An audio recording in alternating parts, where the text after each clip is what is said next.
Okay, we are back.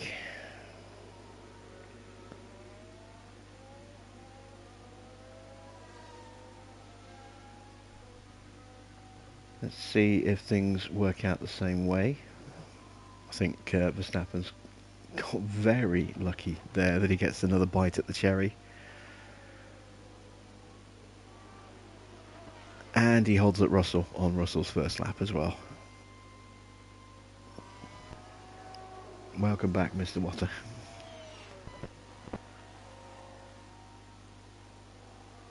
This soft lock issue is starting to get really frustrating now. That's we had that issue, what, 3 times on Friday and again tonight.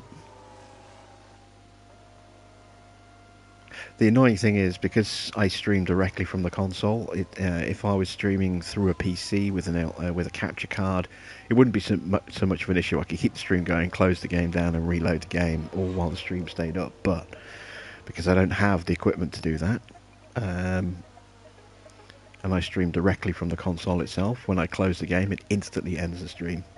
And that's the only way to get around that soft lock issue that we keep getting. So yeah, frustrating.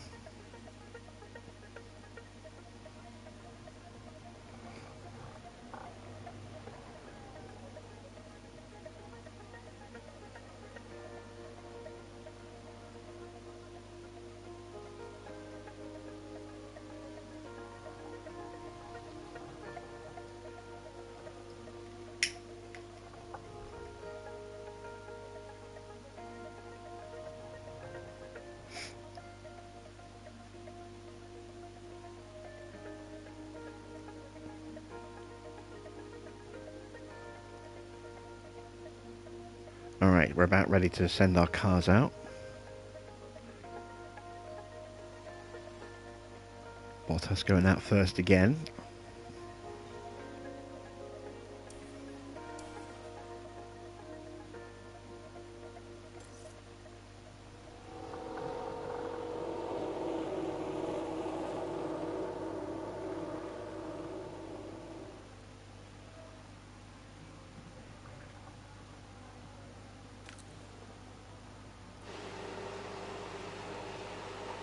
We'll send Alonso out first this time.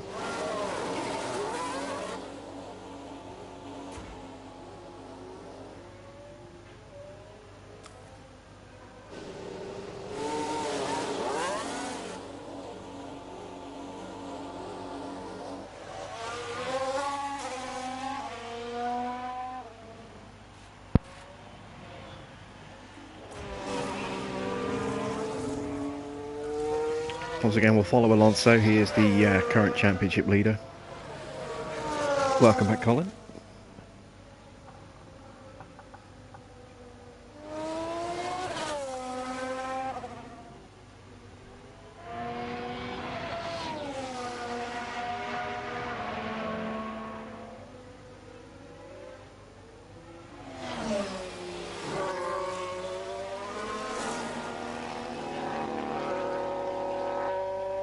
Verstappen has not crashed this time, so he will get a clean run.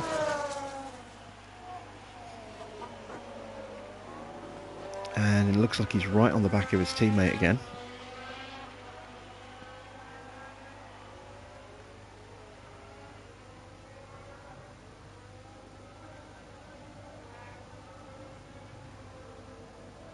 One last wiggle of the tyres.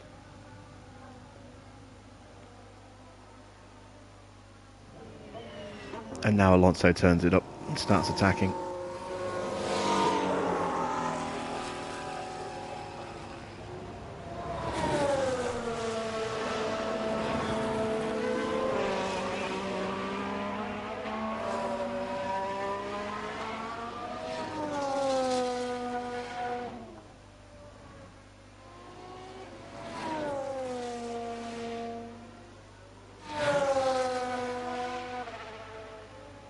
Okay, only green for Alonso in the first sector.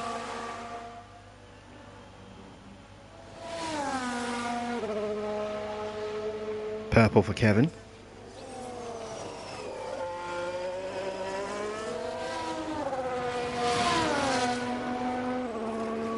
Russell needs a good lap because he got held up by Verstappen on his first lap. Or by somebody. I think it was Verstappen coming out. Someone's locked up. Is that Verstappen locking up? I think it is. Was that a lock-up on the track? No, oh, it's Perez. Let's take a closer look. So let's look at this. There's Sergio Perez. It's a lock-up, and that could be costly. Alright, looks like that will have held up Max ever so slightly, but not too badly. It certainly hurt Perez a lot more.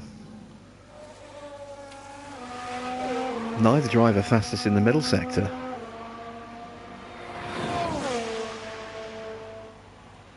Alonso is only second. What about Kevin?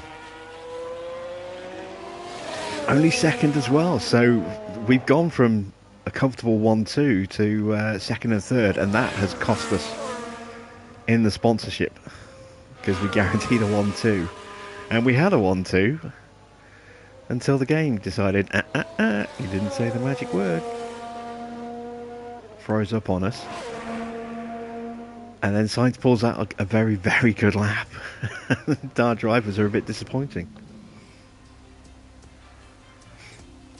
That is frustrating. Race day has arrived and the time has come for these drivers to fight it out wheel to wheel. HAAS set themselves up for success during the race here with some spectacular qualifying lap times. It's going to be an exciting race for sure. Ferrari performed brilliantly during qualifying and will be very pleased with their grid positions. But the challenge for them will be to keep the momentum going during the race. And the clouds today look very ominous, which means that teams may have to contend with rain at some point during the race. But don't forget, there's always excitement in Montreal, and the odds are that this will be another Grand Prix to remember. So the big question is, what happened to our pace? Where did it all go? You can see we've lost out on that sponsorship there. We did have the right parts in the car, so it wasn't that. Very strange. Evening, Farrah. We are going to go with a 2-stop. We're going to go soft, medium, soft.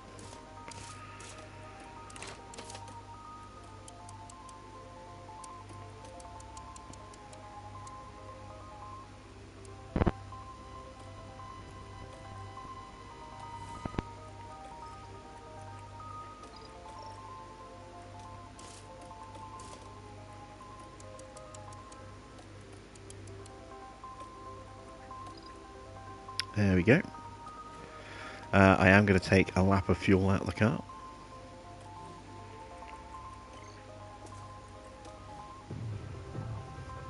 And yeah, we're going to have to fight our way up.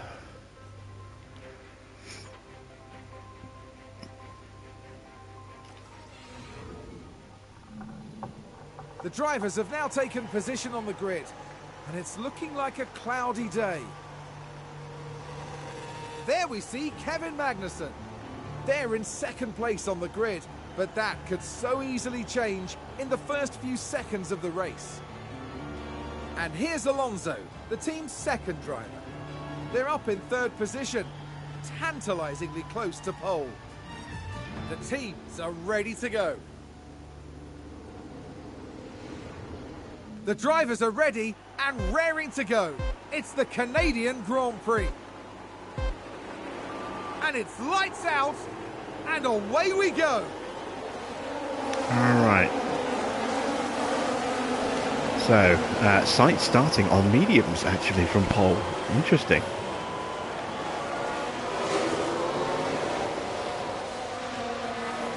Hamilton's on mediums as well, as is Bottas.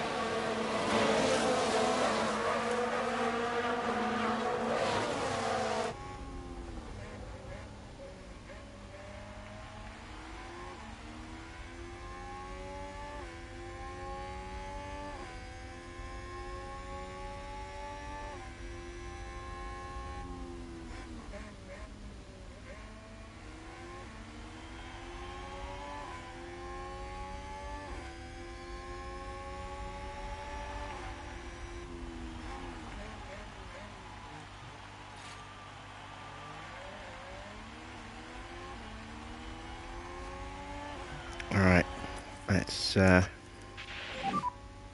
So deployed. Copy that. let's get Kevin to punch his way past.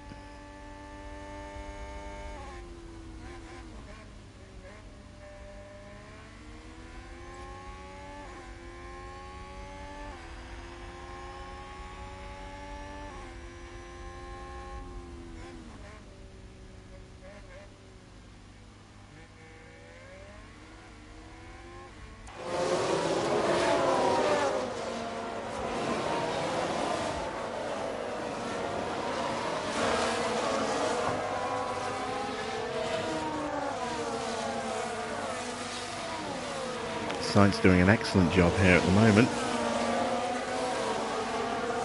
But surely it's just a matter of time.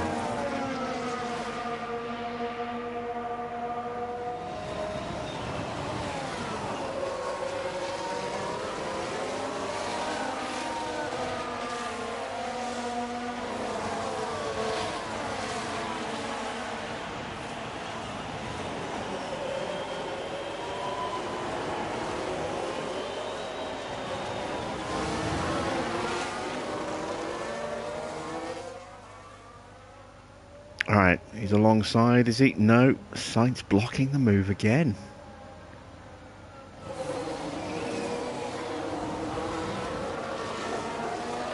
Alright, here we go, surely.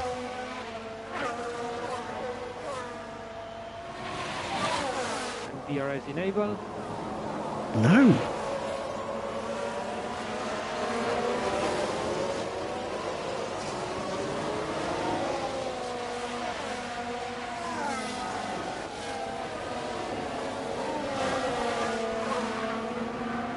Magnussen just swarming all over the back of him. Cannot find a way through.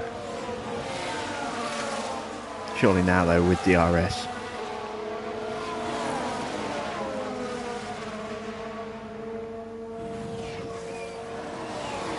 No, staying tucked up.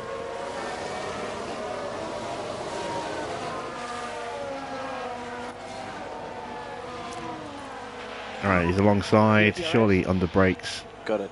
No, Sainz again, slamming that door shut. This time, please, come on.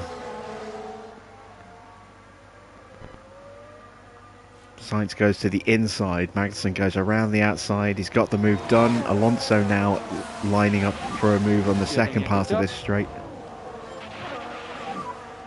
Kevin's out of battery already. Alonso is straight through, first time of asking.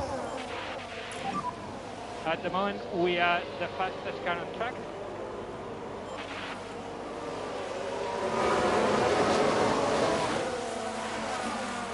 Is that a new race position for HAAS?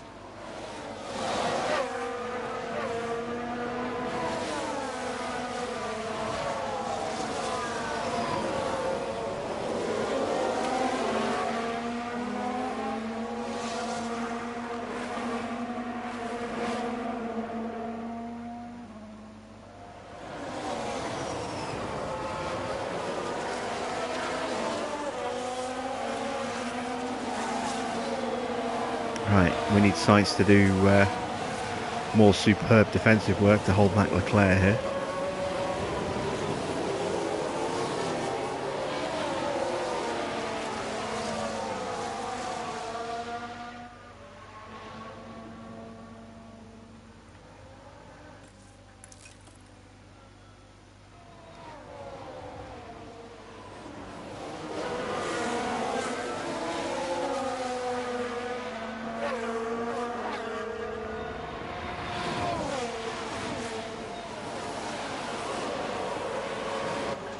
Magnussen refusing to give up the position. Alonso finally looks like he's going to complete the move. Yes, there we go. But all that little squabbling there has allowed the Ferraris to get right back on the gearboxes again.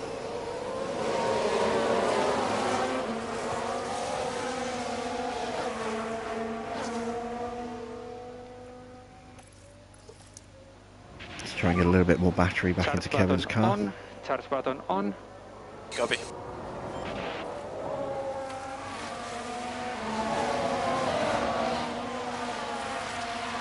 At some point we're going to need to sprint away from these Ferraris.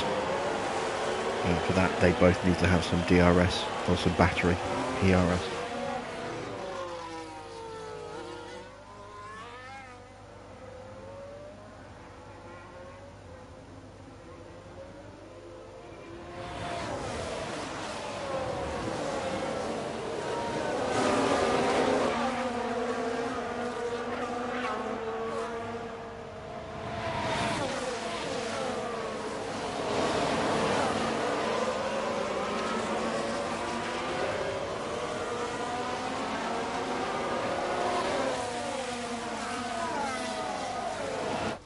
Let's watch this battle from Sainz's perspective.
So charge button off.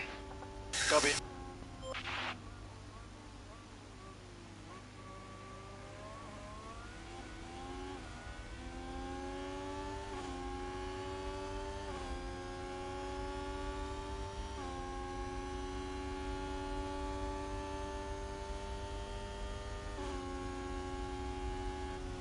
A bit harsh by Farah. Yeah, I had to I had to approve that comment. It was held for review.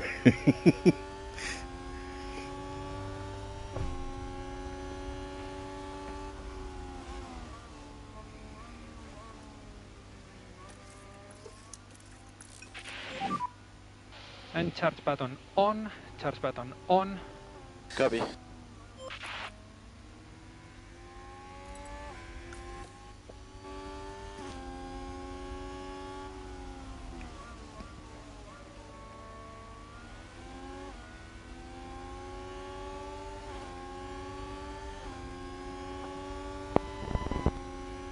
Okay, we're about ready to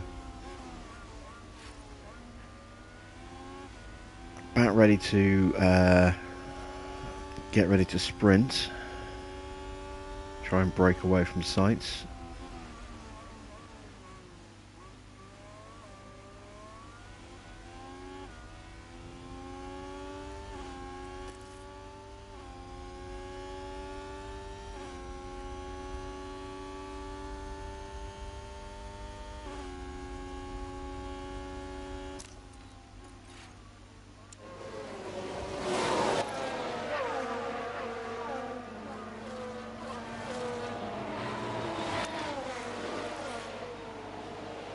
Alright, here we go.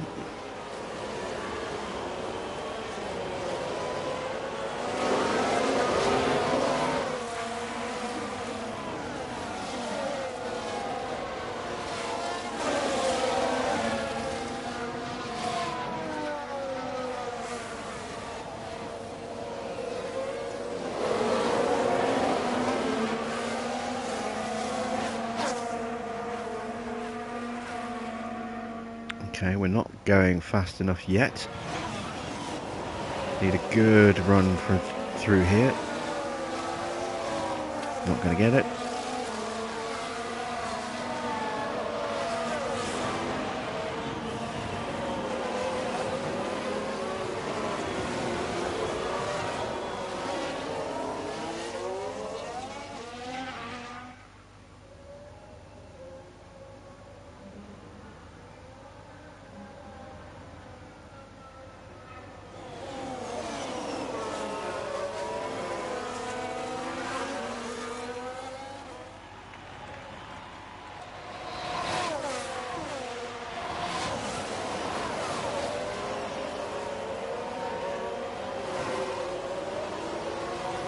Alright, we should have broken the 1 second now. Yeah, there we go. Enough of a cushion. So let's go neutral.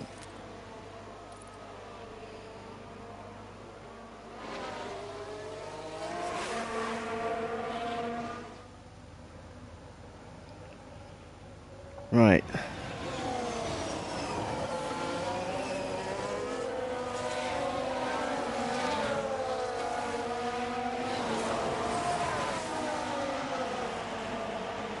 Let's dive into the the football discussion that's going on in the comments here.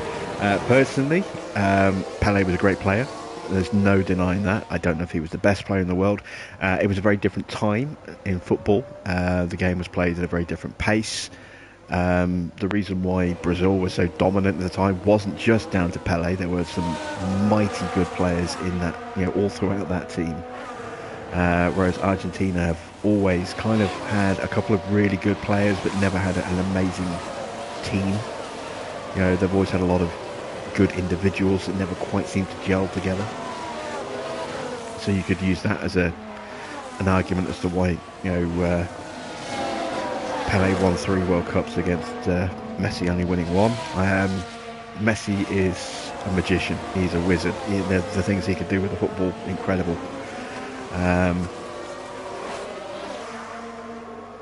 It's very difficult to compare players from different eras because of the style of play is so different. There's also, I would say, more talent across the board in football now than there used to be, because the level of training is so much better and the level of coaching is so much better than it used to be. So there's a lot more high-grade players out there. These still get those absolutely amazing special talents that are, clearly head and shoulders above the rest, but I think the general level of competition below that is much higher than it used to be going back 30-40 years.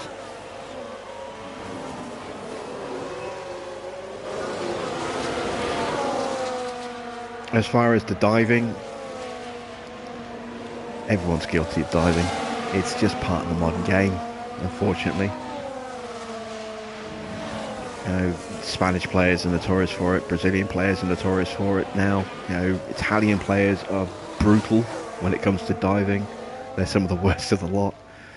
Argentinians, Uruguayans, all nations. Even England players do it as well. The French, they have some players who like to do that. It's just, unfortunately, it's part and parcel of the game. It's never going to go away. It's not as bad as it used to be.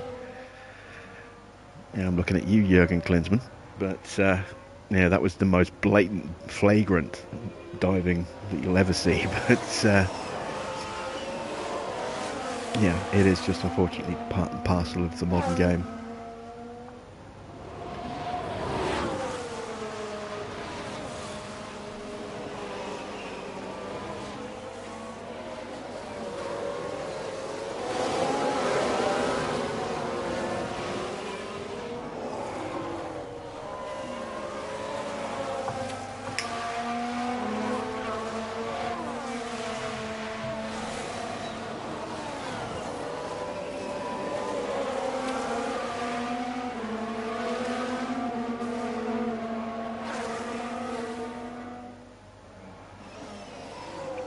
Right, back to the race. We have a small lead, about 1.5 seconds. I'm going to try and get a little bit more battery into Alonso while he is behind. I've got to be careful that I don't allow Leclerc to catch up because he has now got past sights.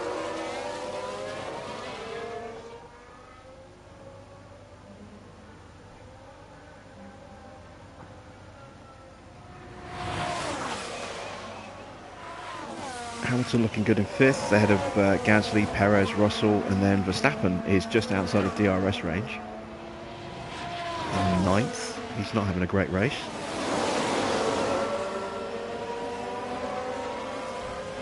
Oh, he's had a spin! I'm not entirely sure what happened there. I glanced away for a fraction of a second. We'll have to see the replay. Magnussen's picked up a penalty. They've lost control and spun! We can take a look now. Now just focus on the HAAS. What a spin! Yeah, he just clipped Alonso there. So we've now got a 4.5 second or 4 second gap to Sainz again. And we've now got a penalty for Magnussen.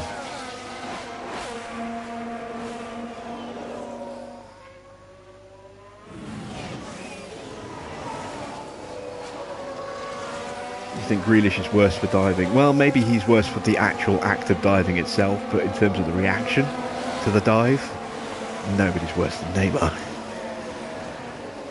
Someone sneezes and Neymar acts like someone's just, broken his leg.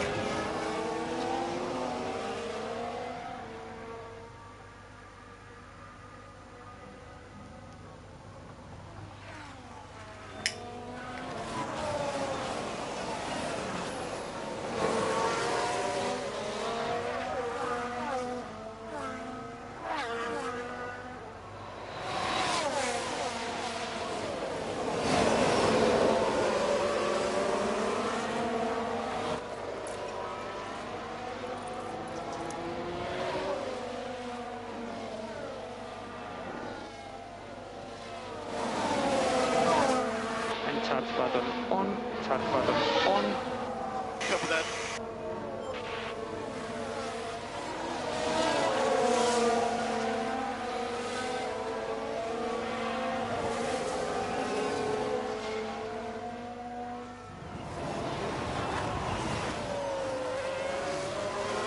Okay, Gasly is up with us as well as Hamilton now. We've formed a nice big long train thanks to that spin.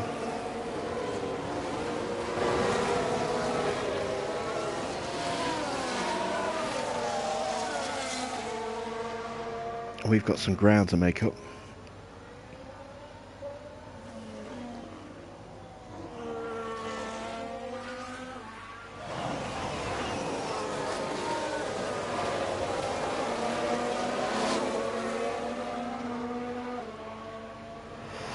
I'm going to tell Magnussen not to try and force the overtake while he's charging up.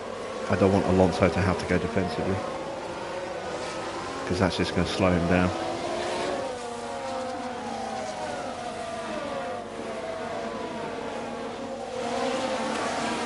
This should theoretically allow Alonso to stay on the racing line.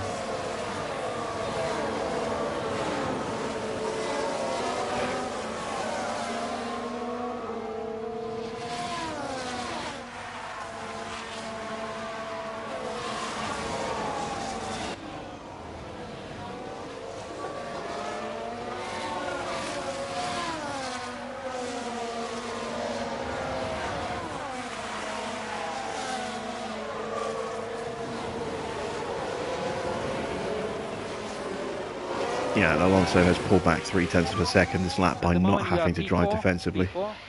Leclerc has snuck through. We are now Alonso's having to go defensive again. So let's turn off the don't attack option. I think Leclerc's going to have a run at Alonso here as well. He is, so we've gone from being comfortable in first and second to being behind both Ferraris, and we still have that 5-second penalty on Kevin to deal with as well. Ferrari, advance the race position.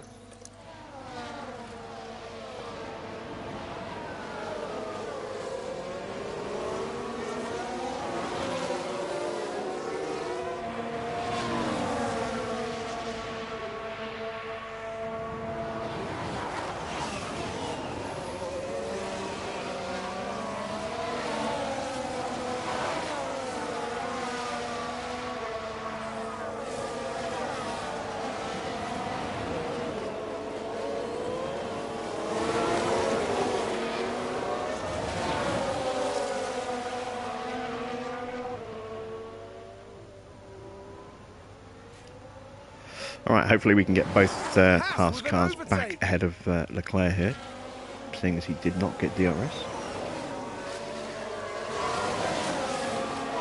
You wonder if Ferrari brought some upgrades to this race. Well, we did have a look before we started practice, and could see that Ferrari were comfortably the second best car on the grid, but we had pace over them in qualifying, and then we had to restart the game, and some of that extra pace just seemed to have gone.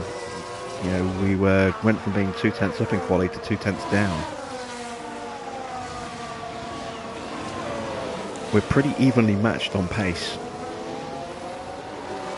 When we broke free and we got clear of Sainz, we were gradually starting to pull away, and then we had that spin and lost the position again.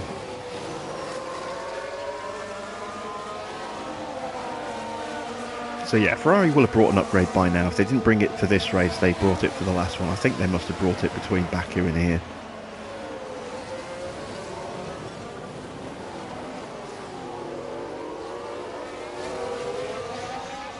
Alright, Magnussen can now go into neutral. Will be charge button off, charge button off. Copy.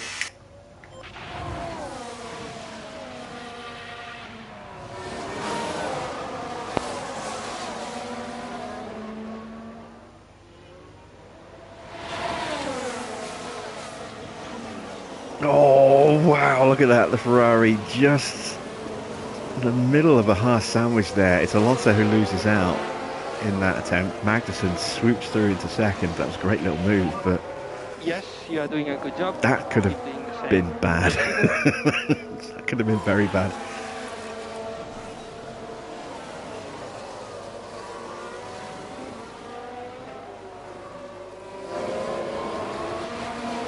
Right, let's take a look at tyre wear. Sainz, 66%, he's going to have to two-stop, I think. Well, actually, I don't know. Depends how much longer he goes on those mediums. If he pits soon-ish, he might go two-stop. But if he does, he's probably going to go hard then soft. If he goes a long time before he pits, then he's probably just going to one-stop it. This is a race where the one-stop is definitely viable if you've got a good enough car, and that Ferrari's definitely good enough.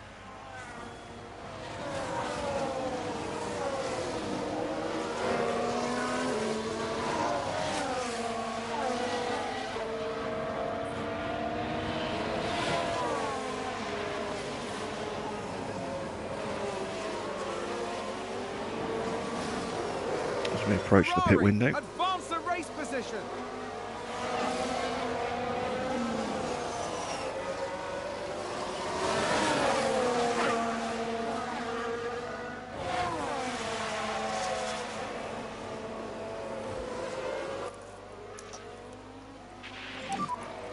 So deployed.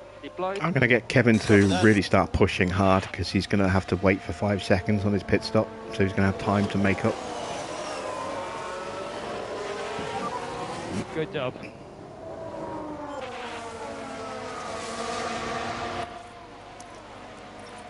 HAAS with an overtake there. Just try and get Alonso through as well.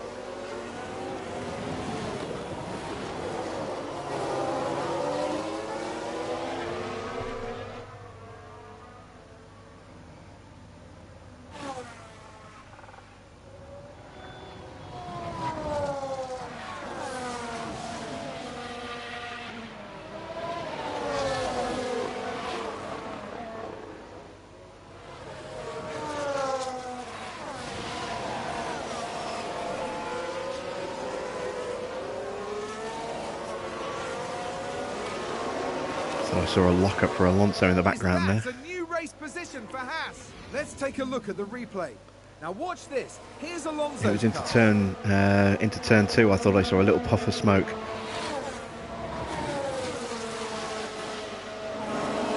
Gaining a position there. Yeah, They make it I look didn't. so easy. That was a... Ooh, yellow flag in sector 1. Sounds like someone's locked up. Here's the replay. Taking a look again, it involves Sebastian Vettel. They've locked up, but that could have been much worse. Okay, Vettel way down in 13th. It's going to drop him into the clutches, potentially, of Zhou. Depends if he's damaged his tyres. Let's take a look.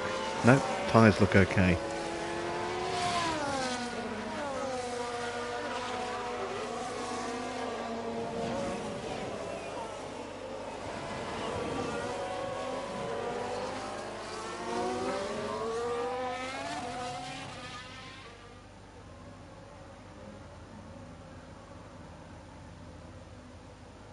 Alonso is just about hanging on to the back of Kevin here.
Not quite in DRS range this lap.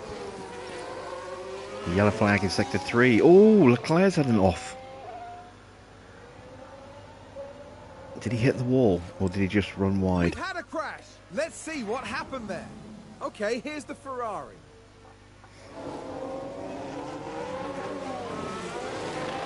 Oh, a nasty crash there. He did. He just broke his front wing slightly. Took the front left end plate off.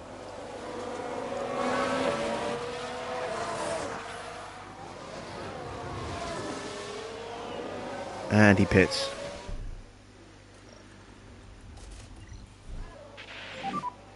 And box now, box. Right, Magnussen has caught sights.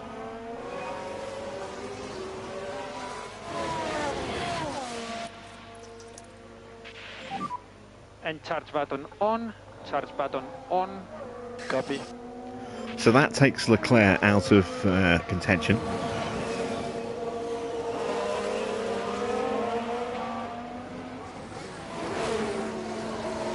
Even with his penalty, Magnussen will still get out comfortably in front of him.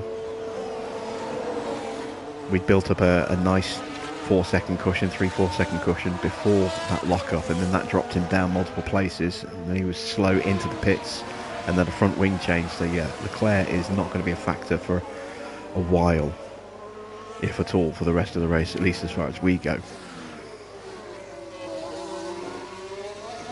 Sainz, on the other hand, a bit trickier. As Magnussen dives into the pits, he's going to serve that penalty.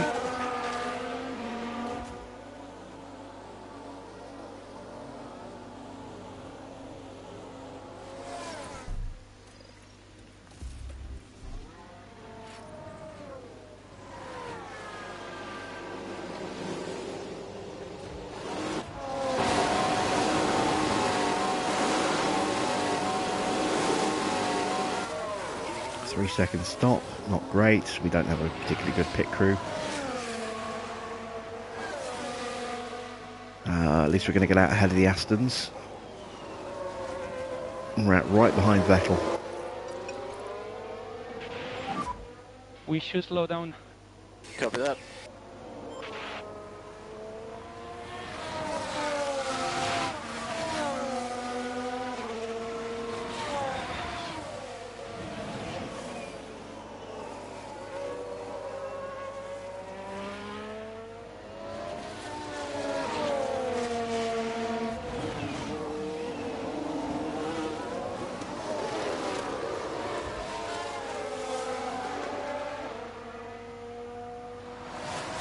Oh wow, Latifi's a long way down. Copy. He's just exiting the pit lane now.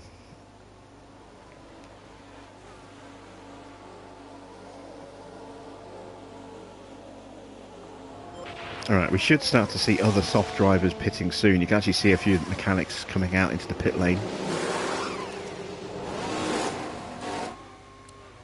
Did I see Ferrari mechanics out there? They must be for Sainz. Toby Sainz is pitting at the end of this lap. That'd be amazing if that's the case.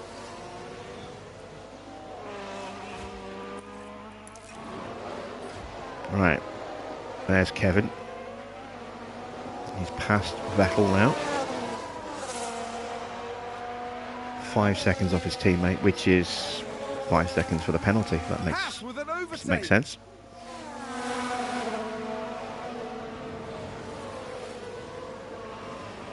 We'll put him back into neutral in just a moment.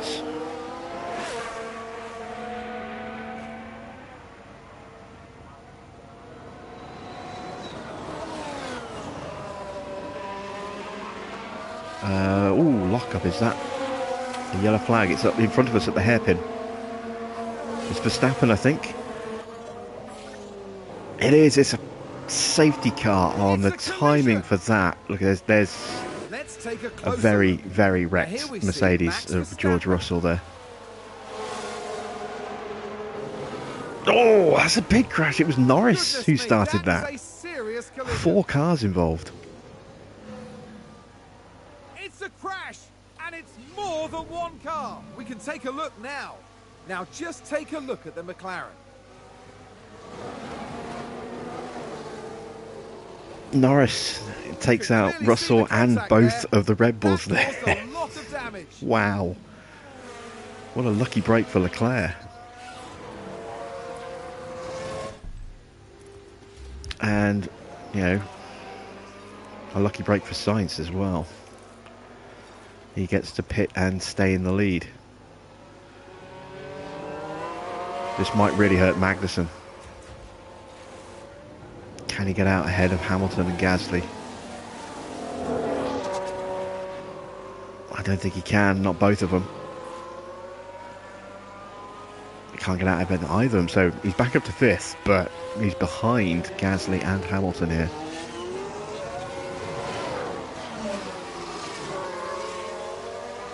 Verstappen is out, Russell is out. Is Perez out as well? Or is he in the pits? Perez is also out, so yeah, he did. He took 3 cars out, including that, and he carried on. That's superb bit of driving there from Norris.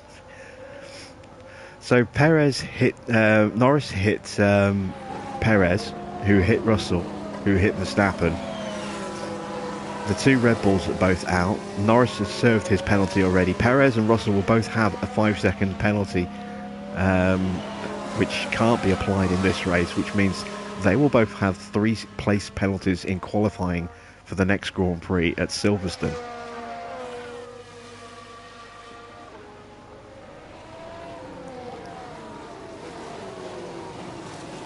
And Latifi, who was the only car who was about to be lapped, has managed to escape and might even, if he's lucky, get onto the back of this queue.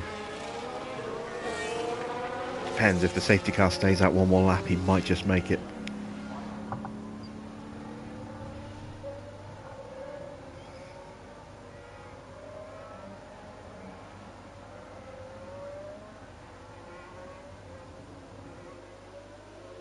But that is a huge blow for Red Bull.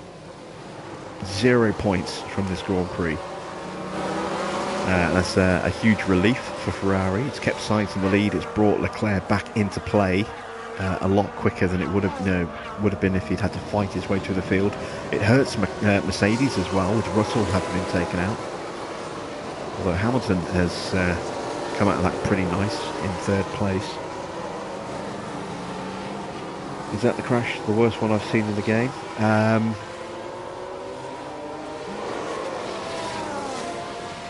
I think it's up there. I mean, I've seen, I think, a crash with 5 cars before, but I haven't seen a crash that's taken out 3 front runners like that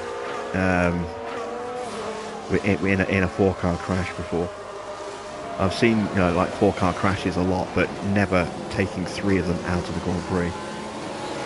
Usually it's only 1 or 2 that actually get removed, and the other 2 limp back to the pits and carry on. So yeah, quite possibly, in terms of the after effect of that crash, I would say it's probably the worst one I've seen. To eliminate 3 front-running cars like that. And like I said, the guy who started it all, Lando Norris, just pitted, served his penalty under a safety car, and then carried on. So safety car in this lap, and it will be brake balance -5. Copy that.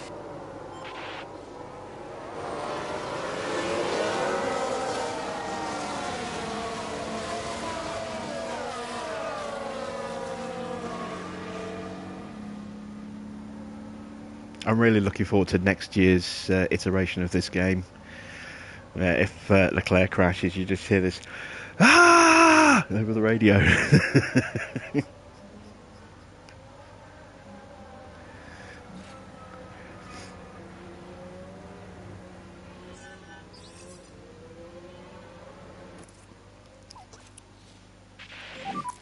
No lift off needed. You are doing a good job. Copy that.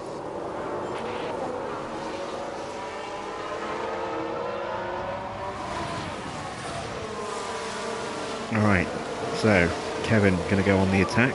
And charge button off.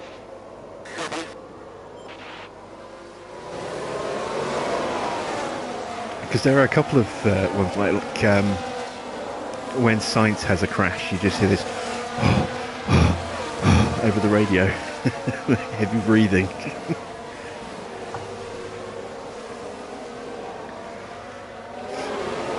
I'm not sure what race they took that from, but yeah, I'd kind of like to hear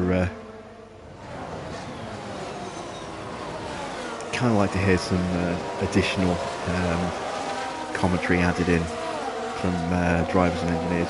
I still can't believe the fact that there's no scripting event, that when you put tyres and fuel and battery all up on Hamilton, there's no hammer time line from Bono. That's just sacrilege.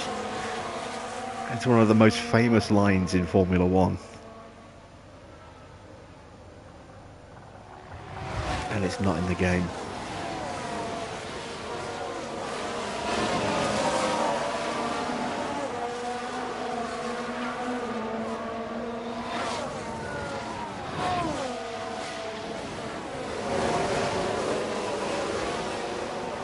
As Alonso gets past Sainz, who is on hard tyres, he could theoretically go to the end.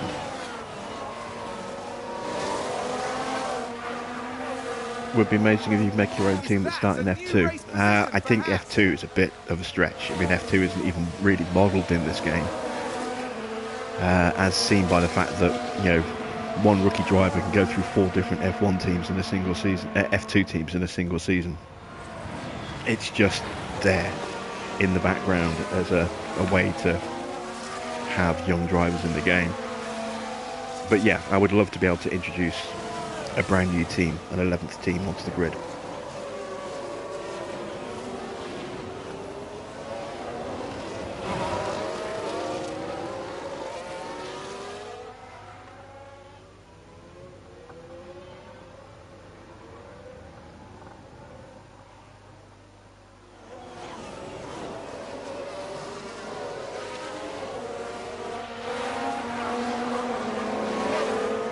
So Alonso doing what he needs to do.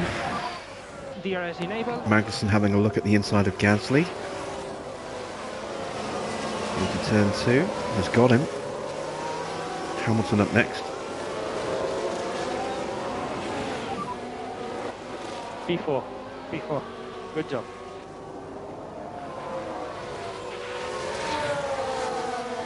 HAAS with an overtake there.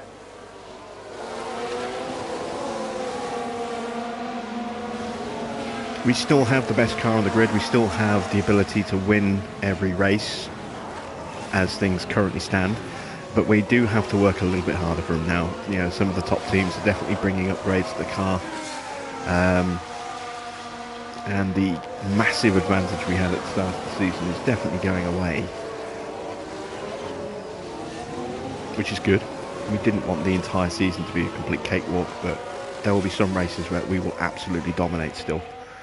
And other races where we'll have to fight for them a little bit more. Which is what we want. It'd be boring if every single race was easy. It's one of the reasons I'm really enjoying challenge mode with the Aston Martin save. Because it's going to take a long time to get that team up to the point where it can, you know, win a race. But when it does, oh, the feeling is going to be so good. Because we will have had to have fought tooth and nail to get there. It's not inconceivable that I might get sacked at the end of season 1. You know, if we can't produce results quick enough.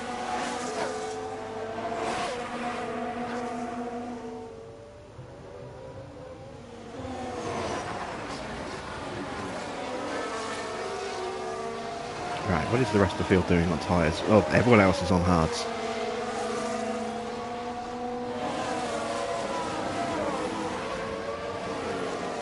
So, I'm going to have to sprint Alonso away from Sainz.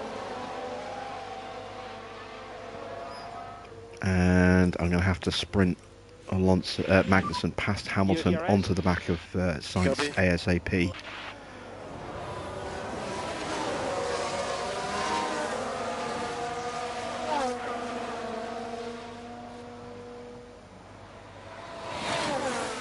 If I can't get enough clear air to actually use the pace advantage of these tyres properly, this could ruin our race. HAAS with an overtake.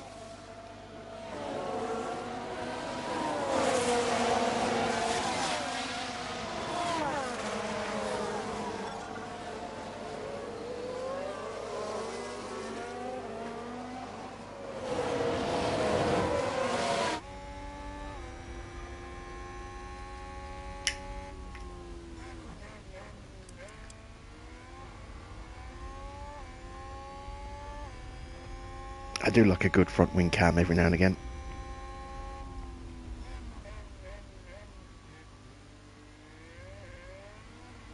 Especially on this circuit when you get so close to that wall of champions.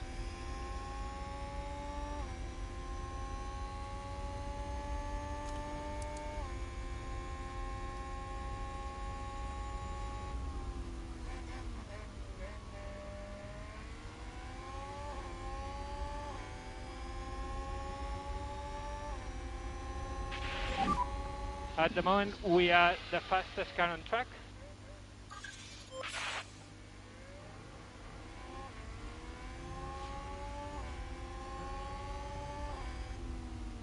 Alright, us putting Sainz under pressure like this should help Alonso pull away a little bit.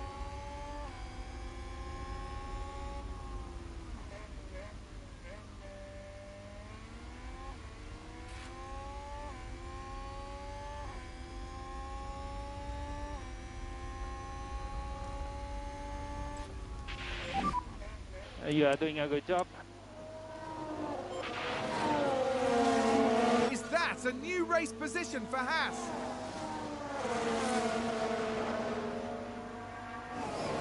It would be good to pick your own sponsors, etc. Yeah, they'd have to be fake sponsors. They couldn't be real ones. You know, obviously for commercial reasons, legal reasons. But yeah, I mean, like you've got my team in F1 22 and previous versions of F1 games, it would be great if you could do something like that in this.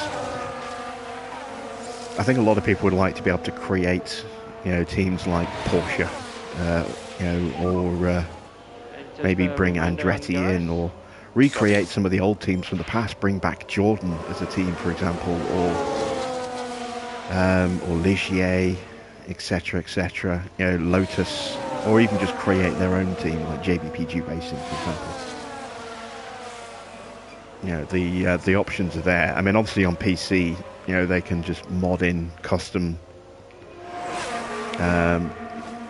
liveries and skins and designs and stuff. I've seen quite a few people have already converted their Alfa Romeo team into Audi.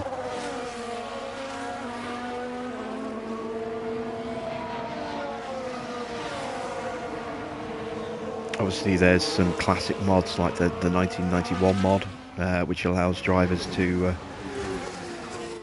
you have to harvest battery and make And another charge sprint when we're button fully on, charged again. charge button on. Copy. Yeah, the 1991 mod, which basically replaces all the current in-game cars with 1991 versions of those cars. So the 91 Ferrari, Williams, Jordan, Benetton, Ligier, Minardi, Yeah, mate. I don't have that pace. all that kind of stuff.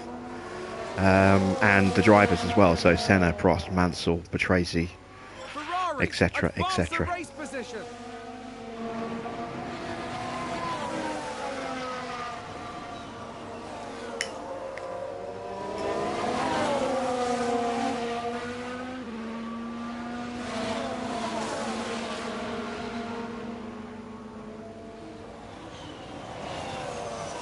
There's all sorts of mods available on the PC, but you know, it'd be nice if they would add in like a mod workshop, or release them as a free pack. You know, some stuff that gets submitted, and you know, Frontier do a little work to approve it and get it compatible, and then add it in as a free update. A player created, you know, content packs like Paradox do with City Skylines, because obviously City Skylines can't do maps, so they do content creator packs for just a couple of quid to add in additional buildings or map packs, things like that. And obviously Giants with Farming Simulator, you know, Giants curate the mods that the players develop for console players. It'd be nice if they did something like that for this going forward. I don't know if it's going to happen or not. I mean, it probably won't, but it would be nice.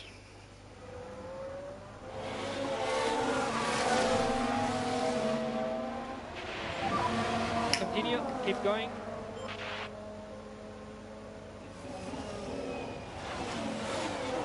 Oh, and Ferrari just gained a place. I wouldn't be at all surprised if there's a Rich Energy HAAS mod out there somewhere as well for this. I haven't seen one, but it wouldn't surprise me if someone's made one.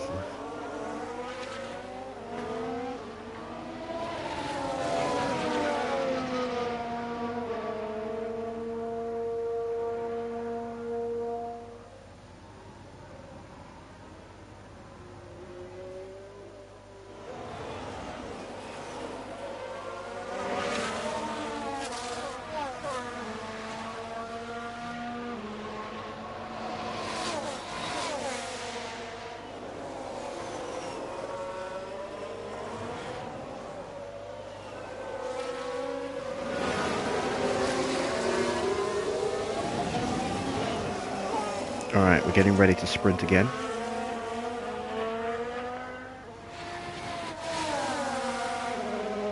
End of this lap. Try and get the moves done in the first DRS section.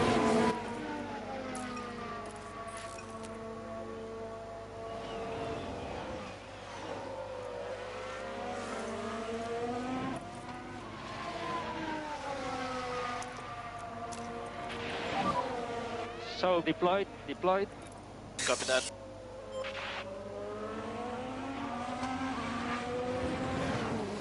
You can see how much of a gap we've opened up to Hamilton and Ocon and Gasly, simply with Sainz being dragged along by us. Oh, he's holding us off. Damn it. I'd hope to get both cars past on that straight there. Should get both through here though. Oh, Sainz, you dirty, dirty driver there. Jesus.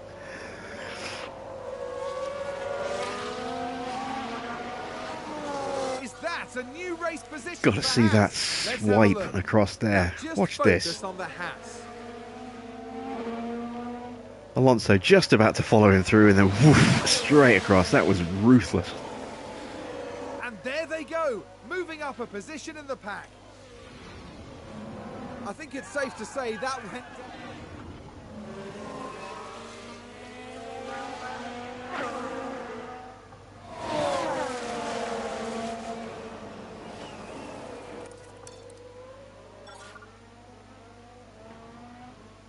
Here's the replay. Now watch this. Here's Alonso's car.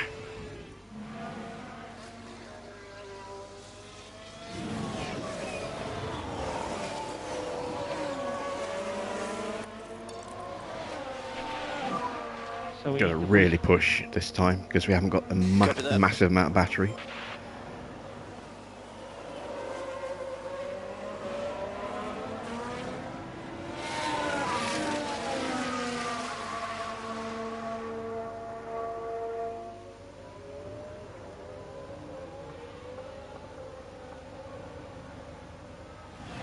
And it is a double DRS.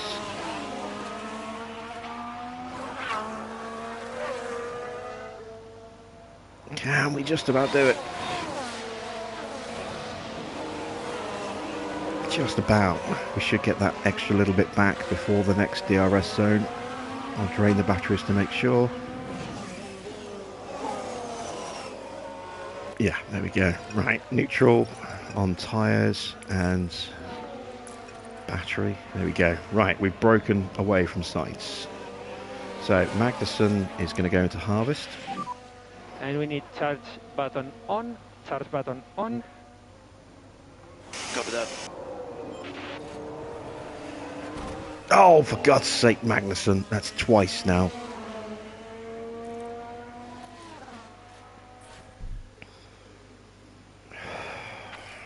Right. So, we have a very set of damaged tyres on Magnussen here. Front left and rear left are both screwed. We have terminal front wing damage minus suspension damage. What's happened to Alonso's car? Minus suspension damage, terminal front wing damage. God damn it. Alright. So, we're going to have to go mediums.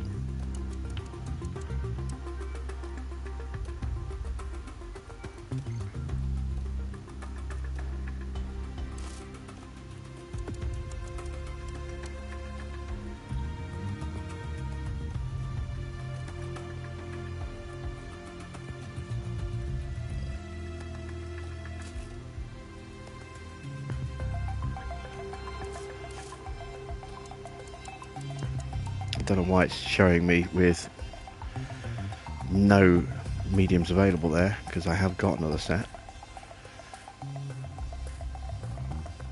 He's called Kevin, what do I expect? I expect better than that.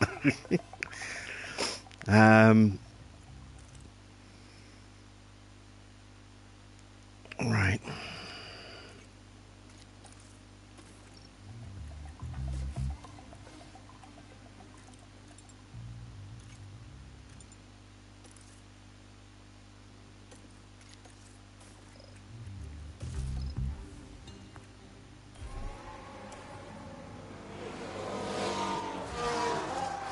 Oh, great. Alonso's got to sit and wait. Let's see what happened there. Another Now time watch penalty this. for Here's Alonso. Alonso's car. I am telling him under no certain circumstances he And must that's a let big Alonso smash. through in this race They'll now. have felt that. That's twice he's done that to Fernando. So I am ordering him to stay behind Fernando for the rest of the race. There's contact. It's chaos on the track.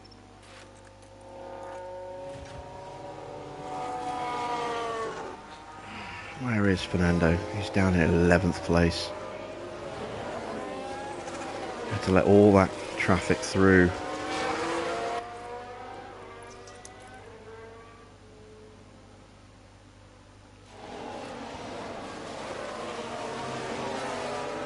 That's ruined both of my guys' chances in this race. Okay, pit lane. And if we don't get the 1-2, that's $1 million that we owe the sponsors as well.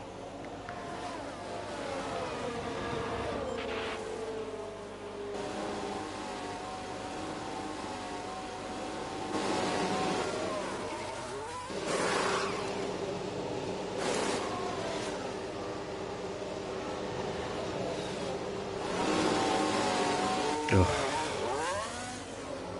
Got suspension damage on both cars. 15th and 17th.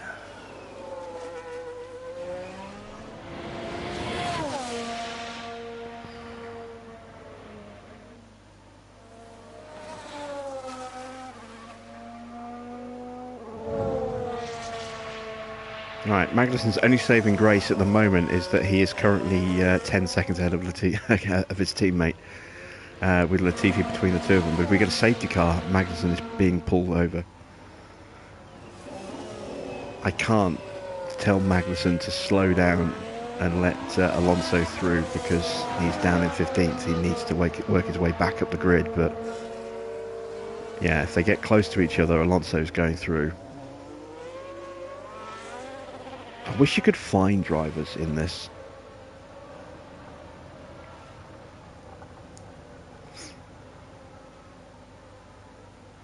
Because I would find the shit out of Magnussen for that. That's twice he's done that.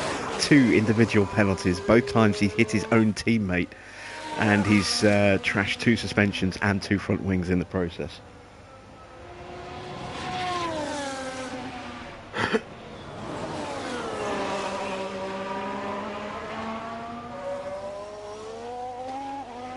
I mean, he's been faultless up until this point. But yeah, twice in one race, that is just... I've never seen that before. Never have I hit my teammate twice in the same race before. That's just a whole new kind of stupid.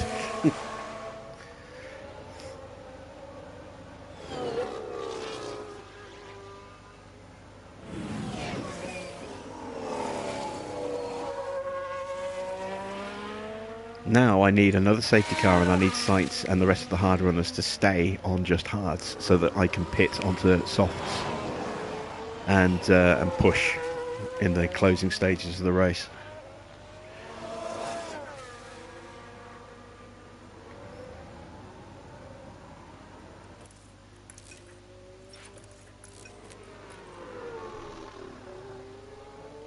So, while we're waiting for our guys to catch up, let's keep an eye on this big train of cars here. Leclerc's kind of in the middle of it, so we'll hang on to him.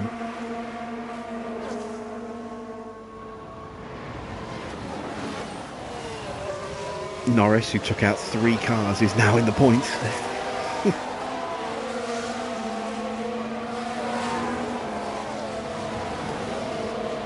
Sacked in the morning? Well, we've got Logan. We could throw Logan in the car. I'll check to see whether or not Jack Crawford's turned 18. If Jack Crawford has turned 18, then I will sack Magnussen, promote Logan, and hire Jack Crawford as my new reserve driver.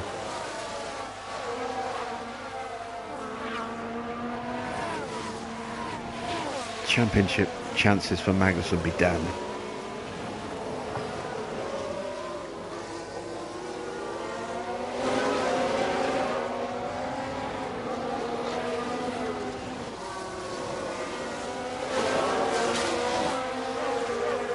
Hitting your teammate once is careless, hitting them twice is malicious.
Alright, nice and easy.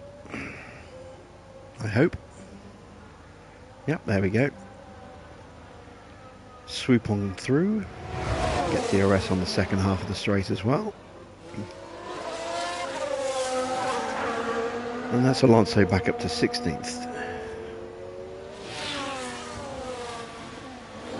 Magnussen closing in on the back of Tsunoda. Let's go back to this battle here.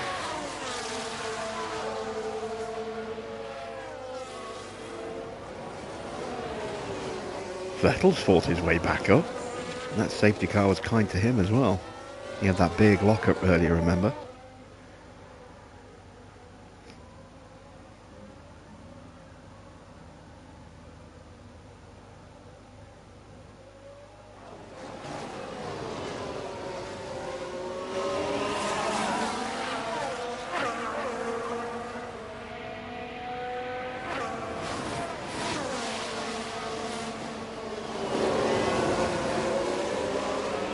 So Magnussen did a 1:16.2 last lap. Let's see what he does this lap.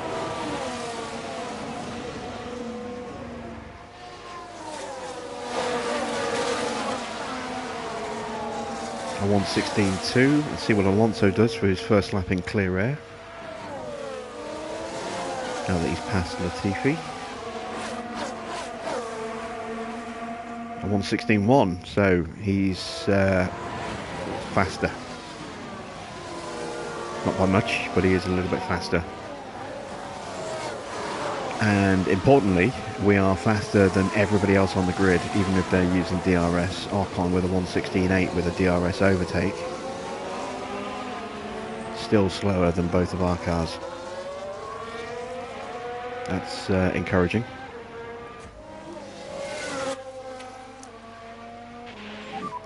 And charge button on. Copy that.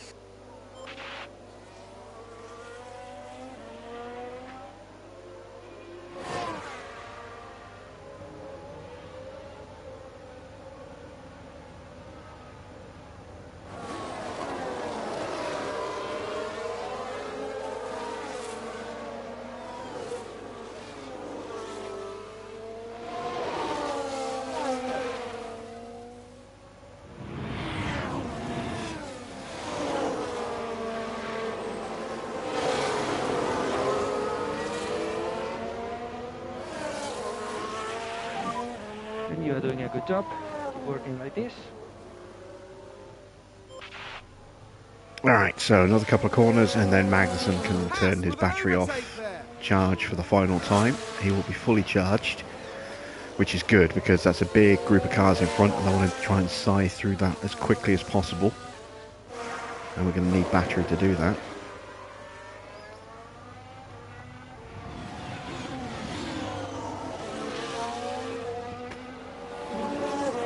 And we could be going even faster than this. We could be in the 115s if it wasn't for the suspension damage. We could do 15.9s, I think. Or at the very least 16 zeros.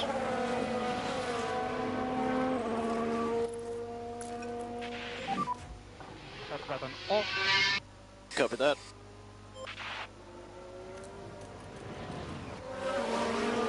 Back to this chasing pack in the point for third. Well, point for second, actually. Running out of laps. Only 34 laps to go. Still a long way behind.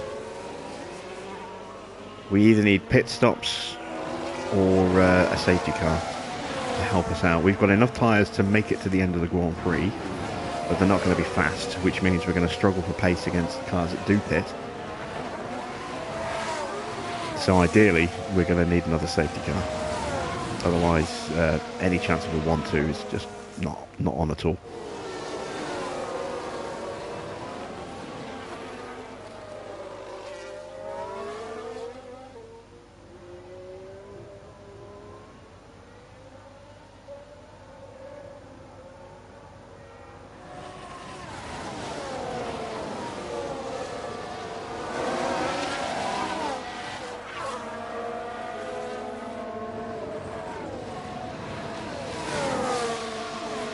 Leclerc gets past both Alpines there. He's finally up into third place. Hamilton up next.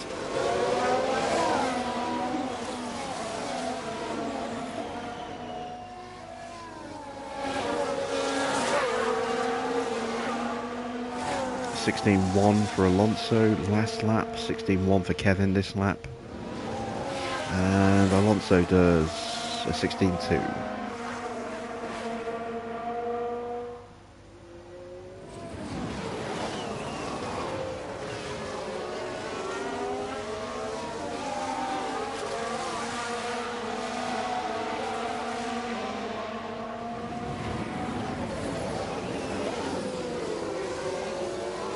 This should be Leclerc moving through into second place here.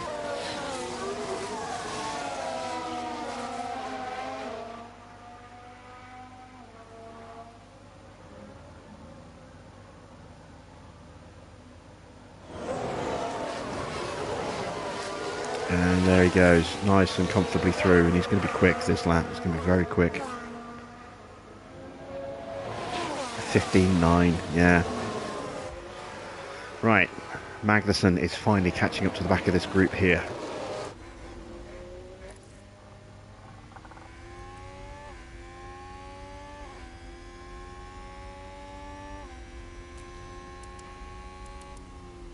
Alonso still 6 seconds off the back of Tsunoda.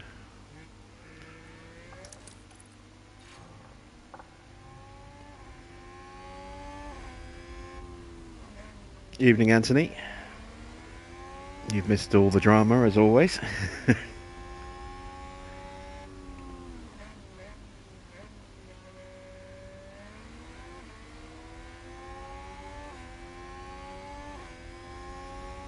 Kevin resorted to type, and he hit Alonso twice.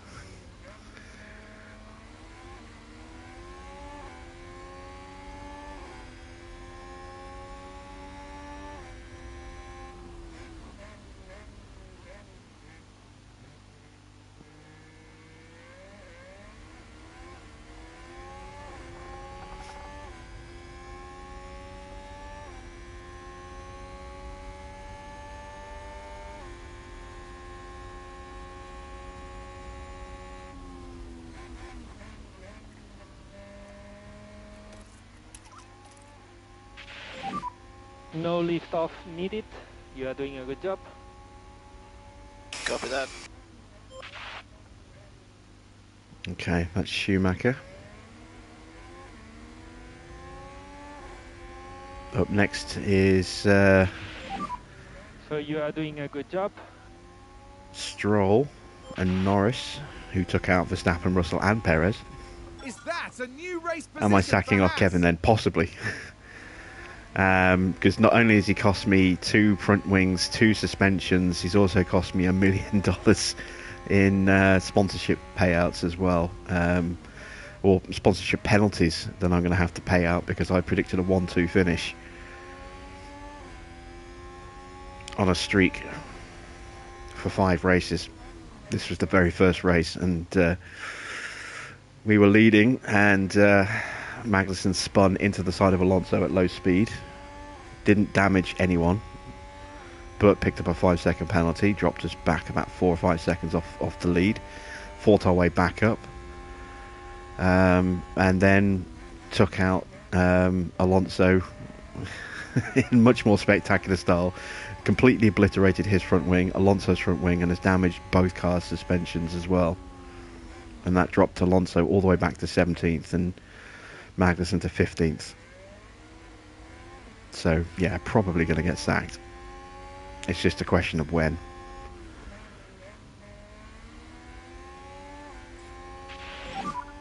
And you've done a good job. Well done. Tsunoda locked up. That's let Alonso through. Let's take a look at the replay. Now let's look at this. The focus on Tsunoda. Just a bit too heavy on the brakes, and they've locked up.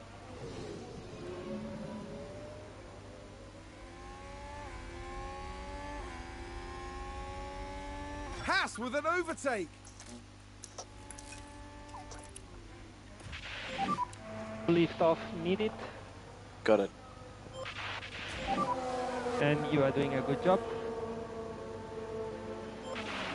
Haas with an overtake there.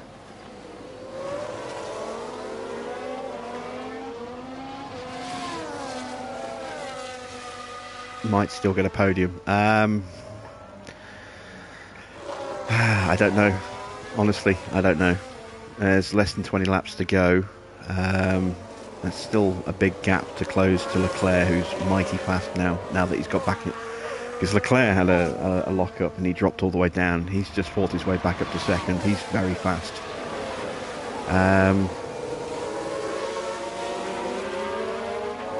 So he's going to increase the pace of the cars right behind him.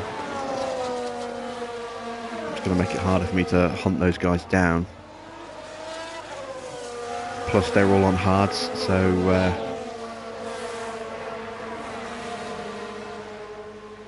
their tyres will be better than us at the end. I think just. But if they don't last and they have to pit, they're going to go on to softs. They're going to be much faster than I am. So I might have to pit and just try and salvage some points. I don't know yet. I'm hoping for another safety car.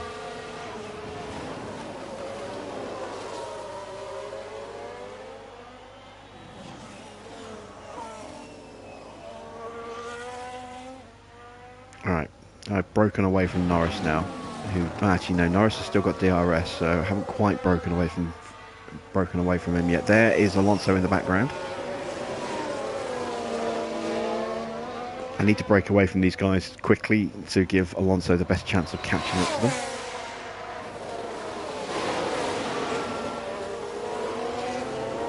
And there we go, we are still over a second clear. So, yeah, that should allow Alonso to close in.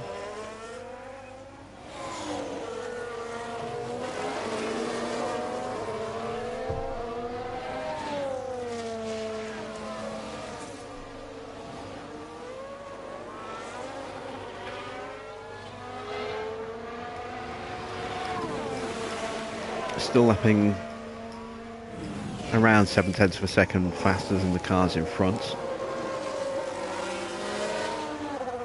i.e. from Leclerc down. I don't think I've got any chance of the win here.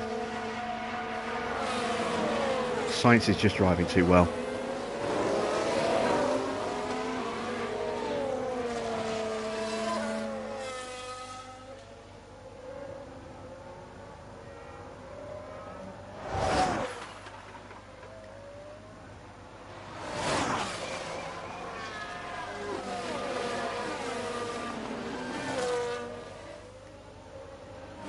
I can definitely get 8th, which is Albon and Ricciardo.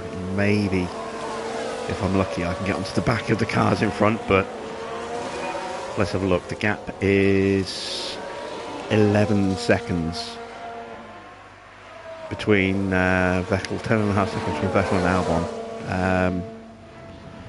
0.7 a second, that's going to take about as many laps as are left to get onto the back of them. So yeah, I think 8th is probably the best I'll do with Magnussen. Realistically, it's the only thing I'm going to be able to reach with Alonso, unless we get a safety car.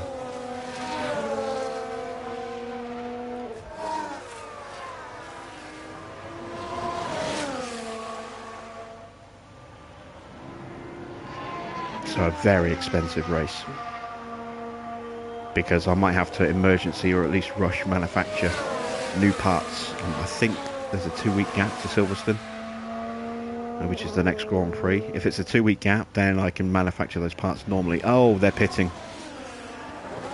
Okay. Albon and Ricciardo are pitting. That means everybody else might be pitting soon as well. So I need to make the most of these tyres without pushing them. Because if I push them and nobody else pits, I'm in trouble. I didn't see what Ricciardo and Albon's tyres were before they pitted.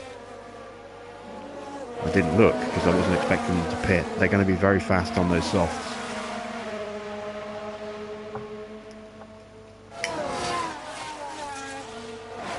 Both Red Bulls and a Mercedes. Yeah, Norris had a concertina slam. He slammed into the back of Perez, who slammed into the back of Russell, who slammed into the back of Verstappen. All three of those went out. It brought out a safety car. Norris just trundled round into the pits, served the 5-second penalty, slapped on a new front wing and some new tyres and carried on. Got himself into the points.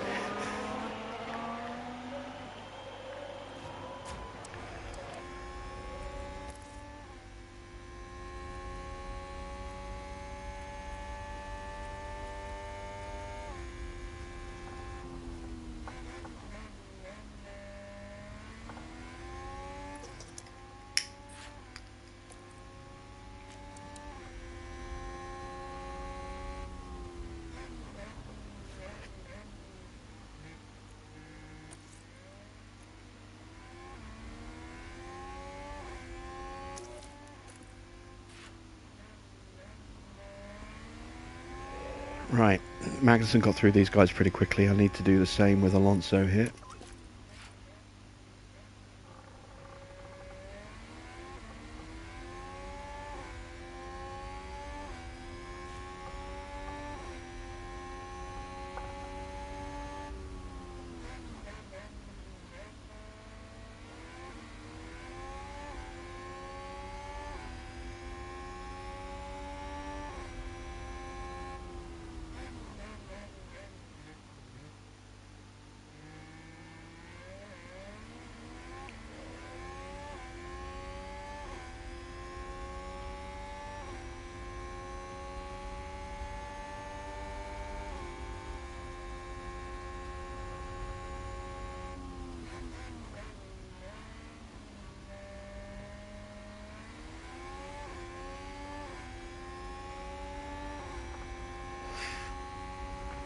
Not a good start.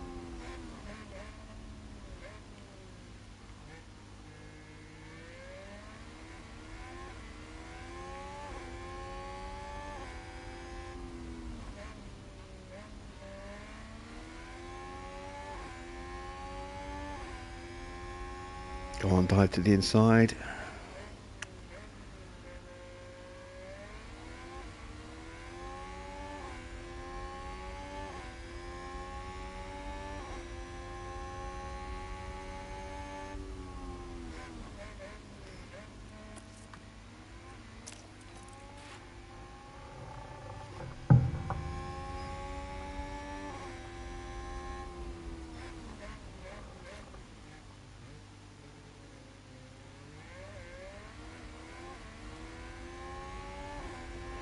Come on, come on.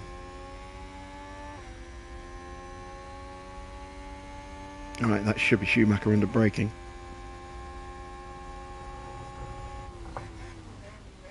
Yeah, there we go.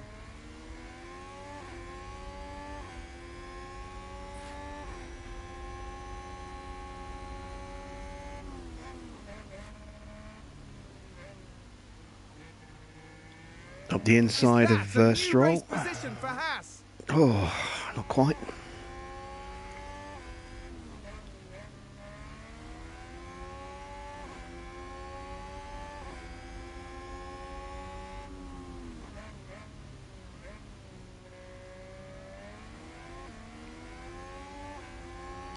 There we go, that's Stroll taken.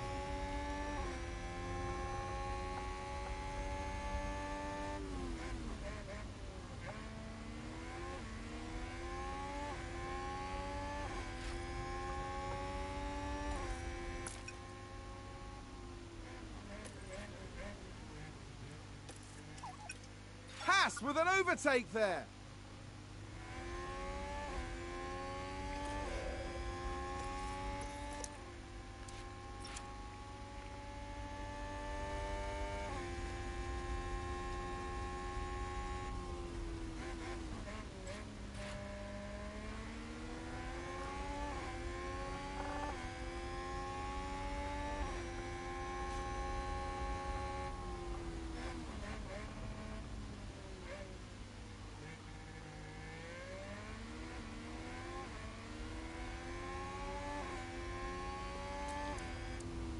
I don't think anyone else is pitting.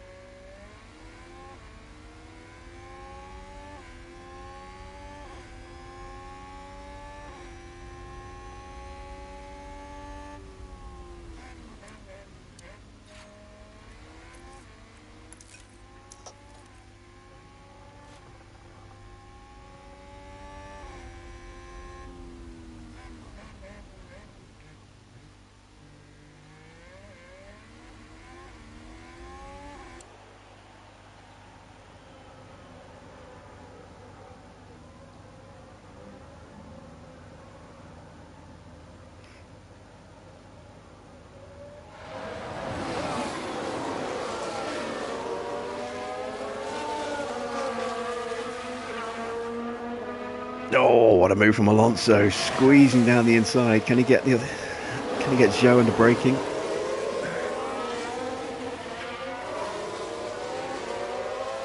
He gets him on the acceleration out turn 2. That's beautiful. HAAS with an overtake. So he's finally through. It's cost him another couple of seconds to Magnussen, but he's through. Magnussen is 7 seconds behind with 11 laps to go, or 10.5 laps to go. He is lapping 0.7 of a second faster than the cars in front. So, well, literally nearly a second faster. So he might just get onto the back of Vettel with a lap or two to go.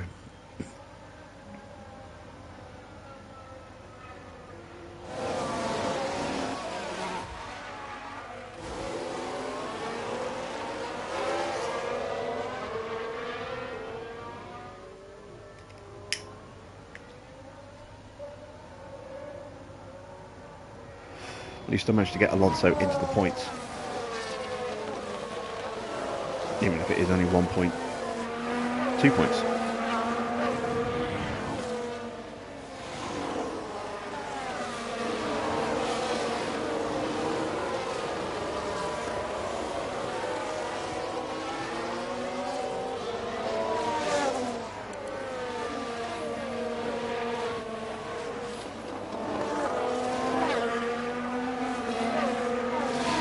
We've had a spin. It's just the yellow.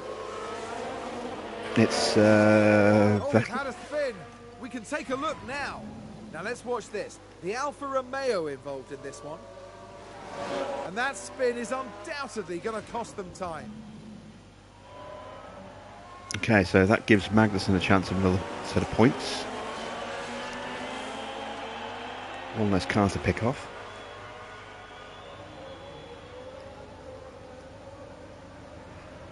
Also gives me a little bit of a chance to get his battery up a little bit quicker.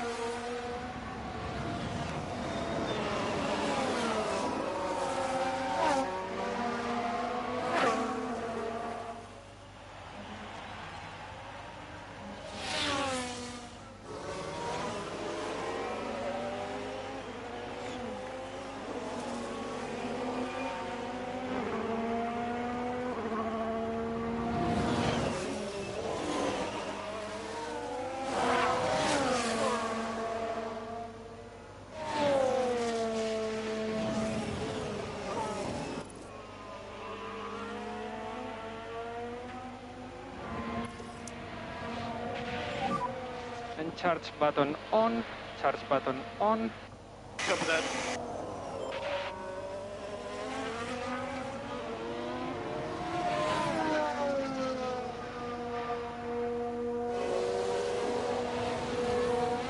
Another lock-up, this time under pressure. Didn't hit the wall. So just a very brief yellow flag. They've locked up and gone straight on. Let's have a look. Taking a look again, it involves Sebastian Vettel. Well, they've lost it. They've locked up.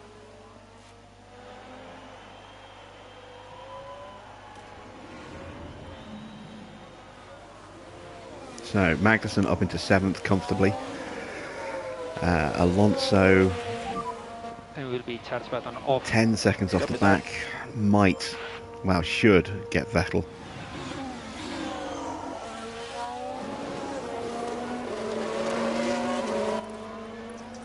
And it will be close.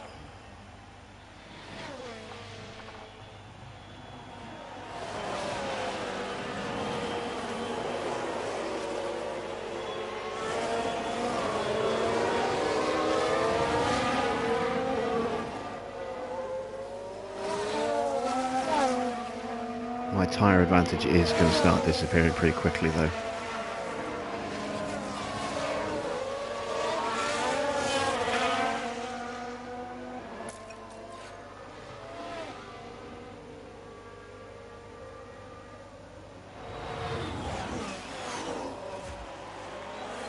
Okay, 4 seconds to the back of the cars in front. Can we squeeze an extra couple of points in what could be Magnussen's final race?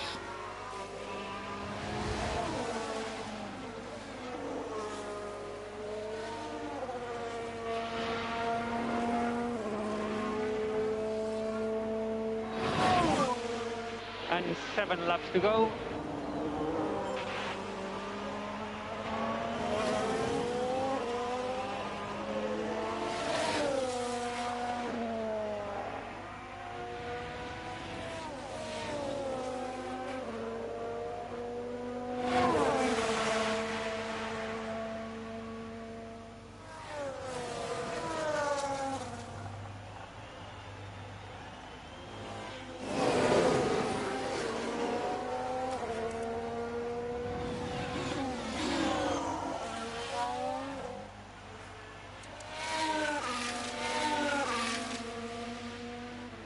Ricardo is closing on Alonso. Okay, Alonso is pulling away again now. That's good.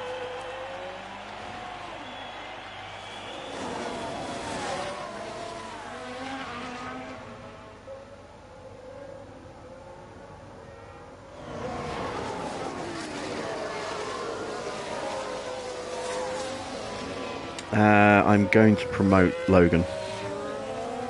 It's now just a question of when. I mean, I was always going to put Logan in the car, but I wasn't planning to do it till the end of the season. Now I'm going to promote him early, but not until Jack Crawford is available to sign. He's done his 2 seasons, but he needs to turn 18 at some point in this year. If he has turned 18 already, then we can immediately hire him as a reserve driver and start training him up. And if not, we'll just have to wait a little bit longer. And as soon as he turns 18, then he will be getting hired as the replacement reserve driver, and Logan will be stepping up.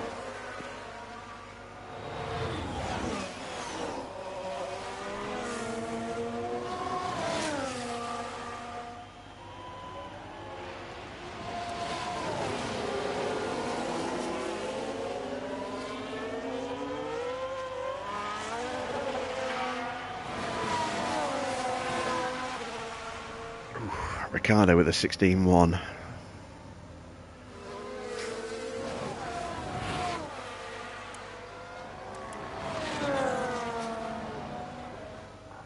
Have to keep an eye on that.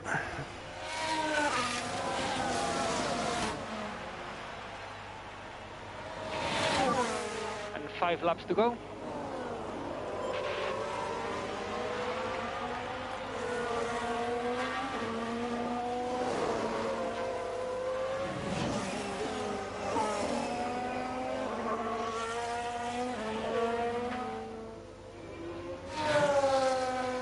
Going back onto a second set of mediums as opposed to hards was the right decision. We wouldn't have had the pace, I don't think, on the hards to close up as much as we did. I've just got to hope that these mediums will hold on now enough for the last few laps to actually try and attack.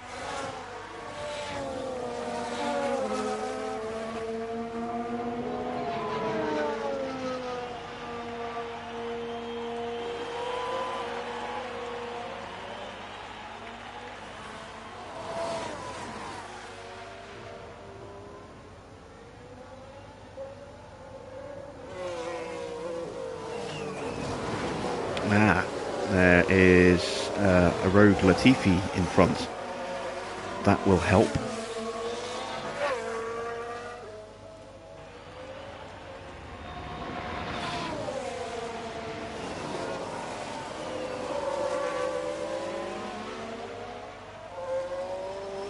Safety car's not going to save me now. It's too late in the race. If a safety car were to come out this lap, there's every chance that the Grand Prix would just finish like this. A red flag is going to end the race, right here and now as well.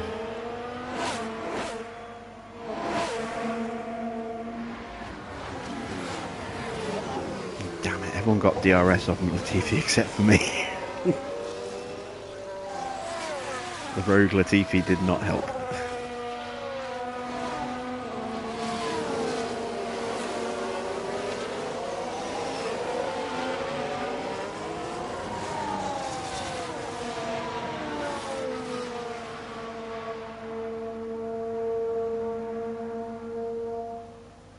No, it wasn't an idle threat of Farah. Kevin is going to get replaced. It's just now a question of when.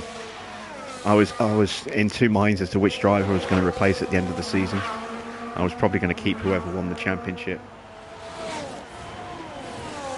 and replace whoever came second with Logan.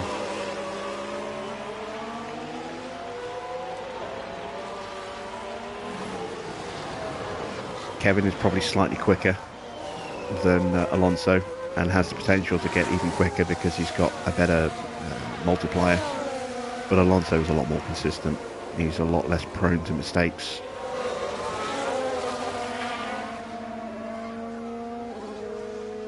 He's a more complete driver as well. He's better in the wet.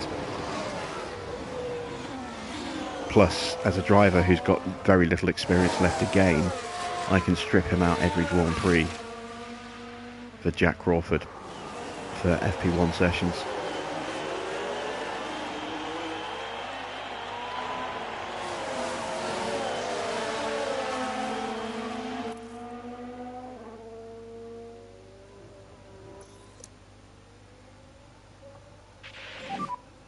And charge button on, charge button on. Okay, 2 laps to go.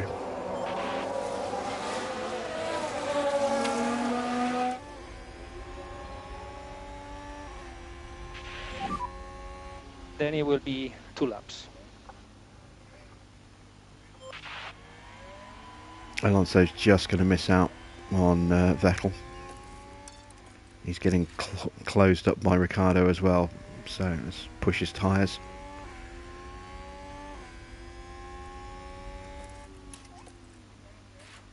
Can't really push his DRS or his battery because he doesn't have any.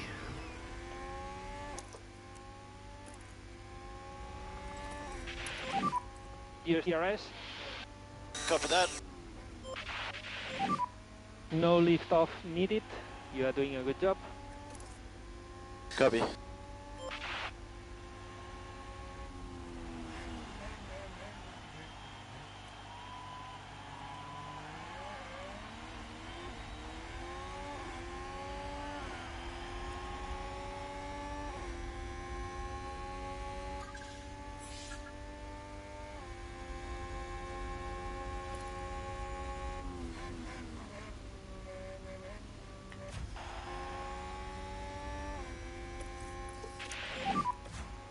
And just a reminder on DRS.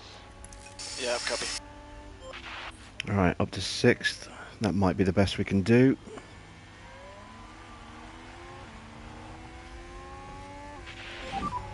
And last lap. And you are doing a good job on tires and brakes. Is that a new race position for HAAS?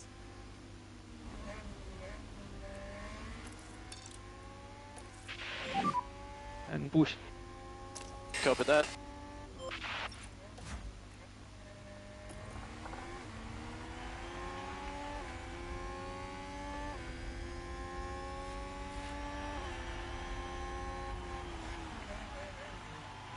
HAAS with an overtake there.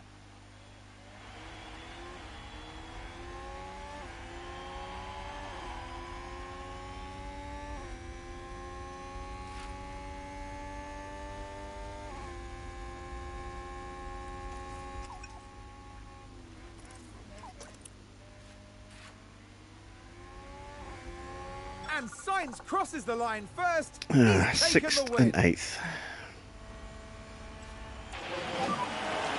And check the flag. Honestly, man, the car was superb. You've done a good job. There's been a crash. Here's the replay. Let's have a look here. This was the Aston Martin. Last lap crash. Peugeot under pressure. Here's the crash. And he loses 3 places and part of his front wing. 4 places. And the team had such high...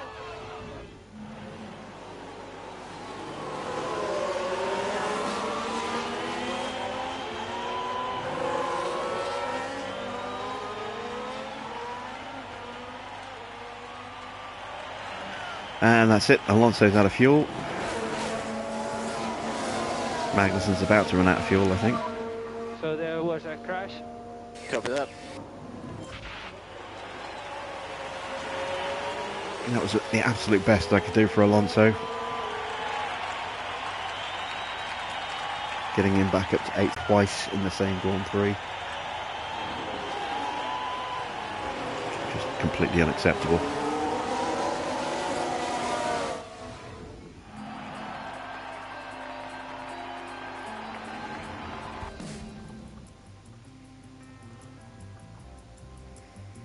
So, Kevin fights his way back up to 6th, claims the fastest lap along the way. Fernando fights his way back up to 8th, having had to come back from 17th. A good fight back from him. In the Drivers' Championship, Kevin takes the lead by 1 point from Fernando Alonso, that fastest lap. What separates the two? In the Constructors' Championship, we lose a huge bunch of points to Ferrari, but we're still massively ahead of them in the Constructors. Disappointing weekend for Red Bull, no points scored whatsoever. Decent result for Mercedes. Look at that result for Alpine, 30 points. Huge result for them. Alfa Romeo jump ahead of McLaren with a good result for them as well. Vettel, despite a couple of lockups, still managed to sneak home for some points. But yeah, this is a race that we should have won, and Kevin cost us, and ultimately he's going to cost himself. And here's the bad news: Kevin gets a bonus. He doesn't deserve it. Sponsorships, though, we failed to get our drivers into first and second in qualifying, came second and third, but we failed the finish position challenge, and we finished a brand new finish position streak, which was worth $4 million for us, and we failed it at the first attempt. That's cost us another $1 million, or rather Kevin has cost us another $1 million. So let's take a look. Got a new ATR period. Do we have anything coming up? Suspension in 5 days. Okay, so we did have 2 suspensions that are broken, so we're not going to replace them because we've got a new one on the way just there. Let's take a look in our warehouse. Yeah, we're going to need some spare front wings.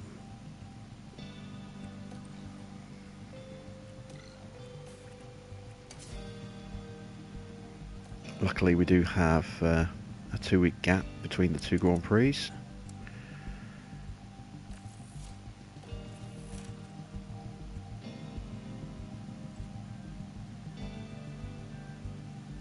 I'm doing a Norman Collier. I don't know that reference. I'm probably old enough, but I don't know the reference.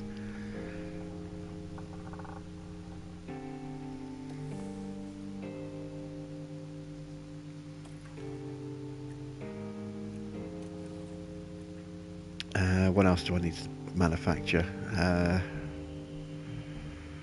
okay on chassis. Side pods, we've got new ones on the way, and the side pods rarely ever get damaged. Suspension, well, we've got new ones on the way, so we don't need to do that.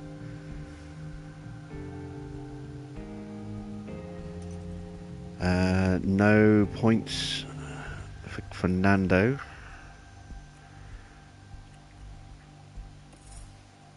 Another breaking point for Logan. Jack Crawford has turned 18. I can now sign him. So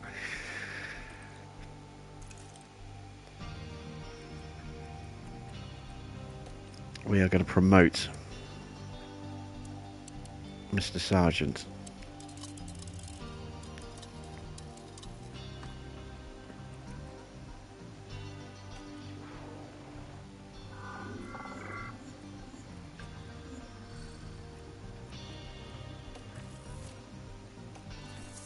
And Kevin is gone.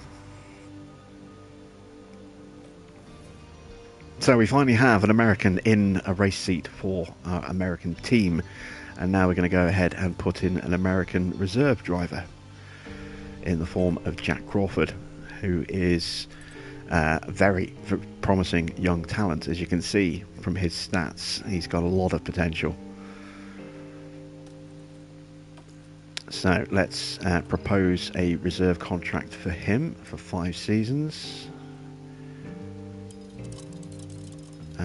It's got a weird salary, so I'm going to take that all the way down like that so I can round it off.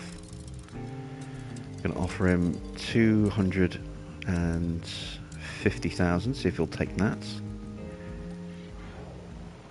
Oh, the sex spots are back. Hide user on the channel and report as spam. There we go. Thank you there, Mr. Water. He has accepted the contract. There we go.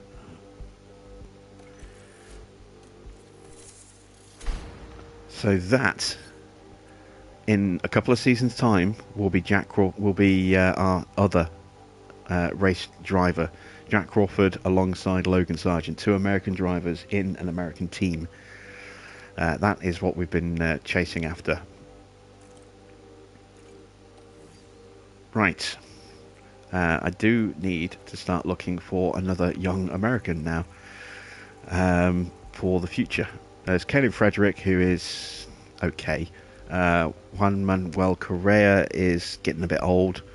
As on Mark Gasly and Bottas, we're not going to be hiring either of them. So let's go into overall ratings. Let's go down a bit, start looking at some of these newer drivers.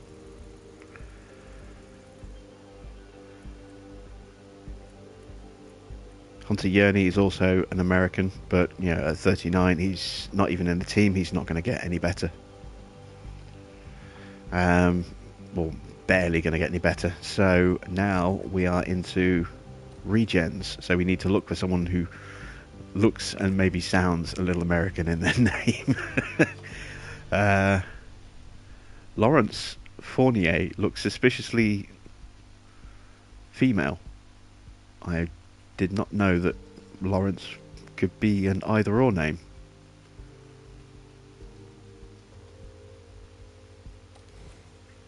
Waylon Dawson.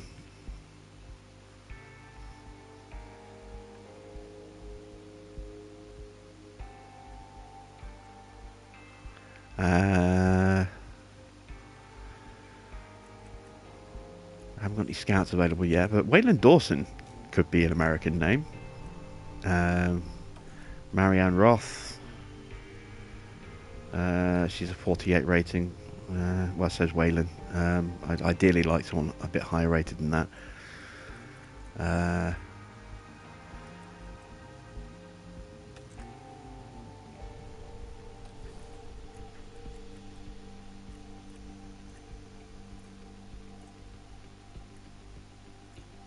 Petri Toft. That's a new name.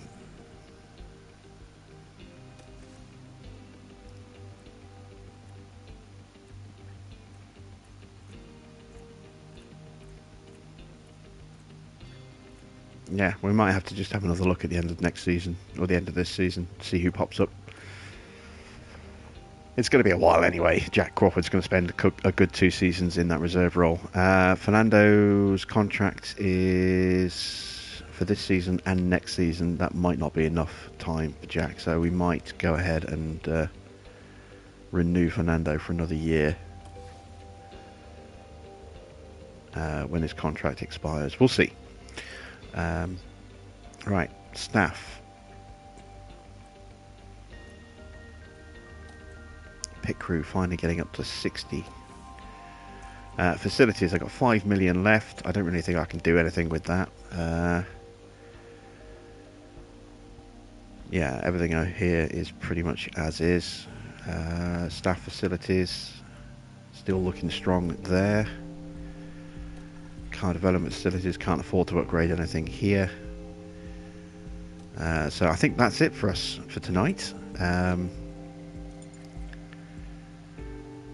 Yeah, there we go. So big drama at Canada, and some significant changes as a result. We have got rid of the championship leader, Kevin Magnussen, who only leads the championship by deliberately sabotaging his teammate.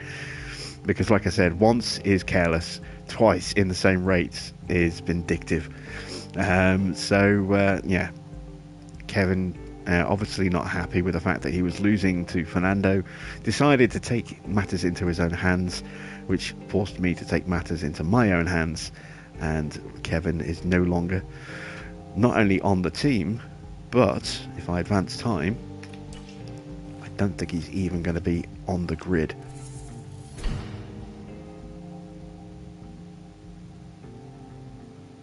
Lawrence can be female, it's French. Ah, I did not know that.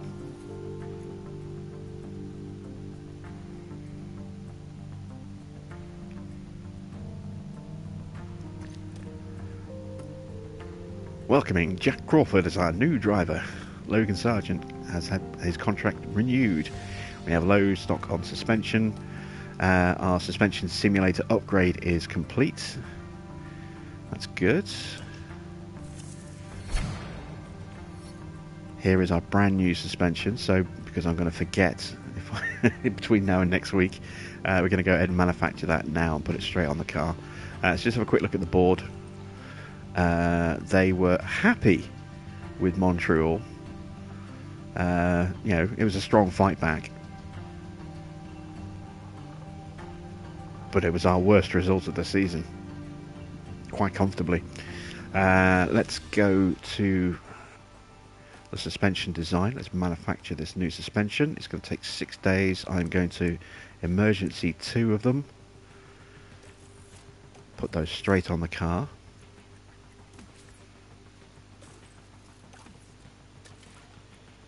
There we go. I'm also going to manufacture 2 spares. And we can now start a new project. We are working on an underfloor and... was it side pods? It was side pods. Right, let's have a look. Where is the car weakest right now? Chassis is not good. Rear wing strong. Underfloor's being done.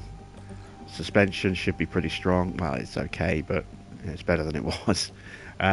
Side pods being worked on. Front wing pretty strong.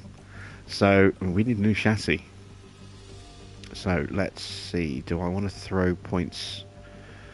Well, we've got an underfloor finishing in 3 days. That's also going to come in time for Silverstone. Oh, excellent. So let's go ahead and do a chassis when the underfloor is ready.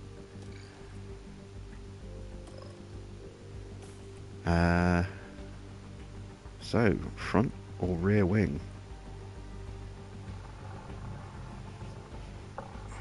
What's my brake cooling at? Brake cooling's pretty good.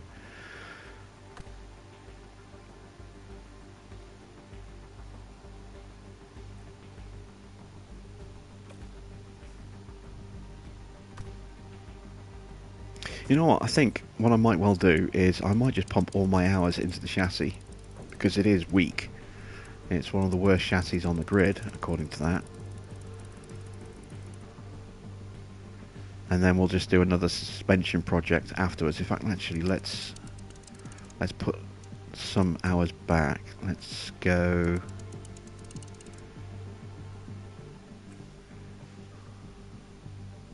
.8 and 40. We want to improve drag reduction, but more importantly, we want to improve engine cooling. That's not a massive change.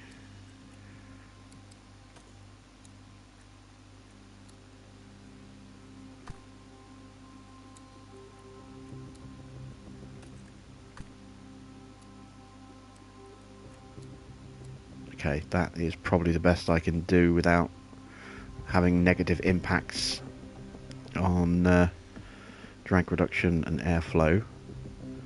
So that'll give us an extra couple of % on engine cooling, which won't be enough to move up another rank, but it will help. We're going to go ahead and go ahead with that. 25 days means we'll get that in time for France. Excellent. That will definitely come in handy for that circuit. And then we'll do another suspension with the remaining hours when the underfloor is done.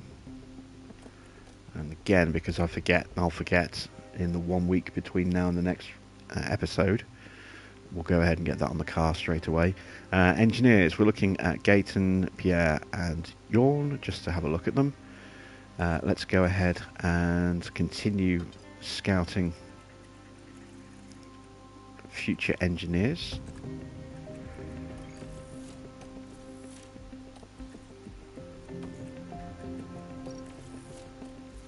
Carol Lewis is one that I never really tend to pay too much attention to, but he's actually got some decent stats as well, and he's only 37. He's another one of those engineers that's got plenty of room to develop over time. Let's take a look at Jeff Spear as well, at Prema. There we go. Still no points available for anyone there. No points here. Let's get that underfloor on the car.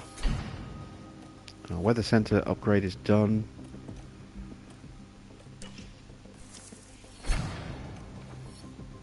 There's the new underfloor. We have low morale from Pedro and Marcos and Jared. That's because we just got rid of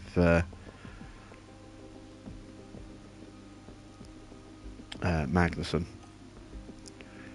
But that's fine, because their morale will be fine long before their contract renewals come up. And that's the only time morale ever seems to have any effect, is just when it comes to how easy it is to sign someone. You know, and even then you can just throw money at them. We have no engineering manufacturing slots available. That's not good. What can I get rid of? Okay. Hopefully that chassis will be done in time. Our tour center upgrade is done. Chassis is finished. Front wing is finished. We should have some... Still got low morale, look.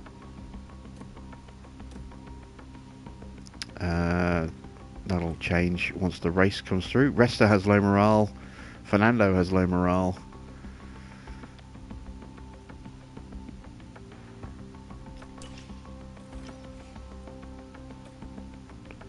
Helipad's now in poor condition. We'll refurb that. Also, with our facilities devolving as well, that is also having a knock-on effect on morale. Let's go ahead and do a little refurb. That's team attractiveness, not morale. Yeah, there we go. Right, so car manufacturing. We can now manufacture that new underfloor.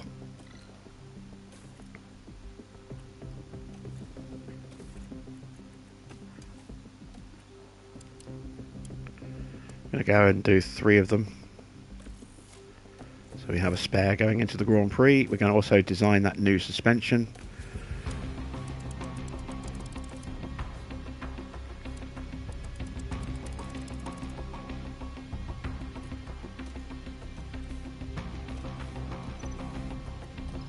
We optimize for cooling.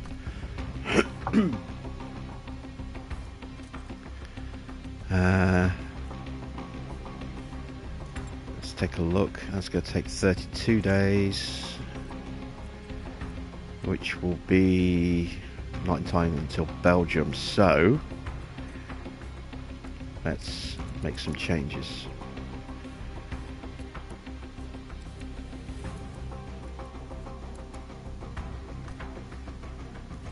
That's 31 days. We want, what, 28, wasn't it?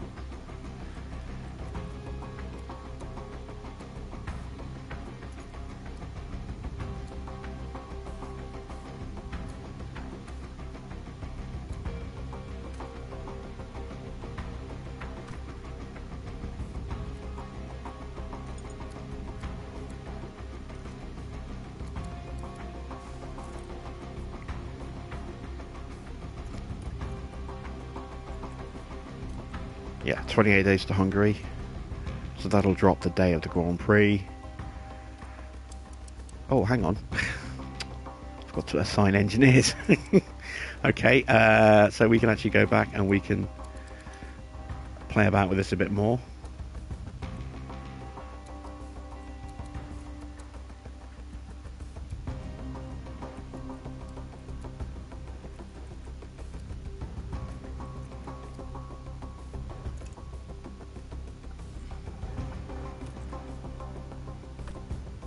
Okay, there we go. So that's what we'll go with. That'll give us a nice little boost to our brake cooling.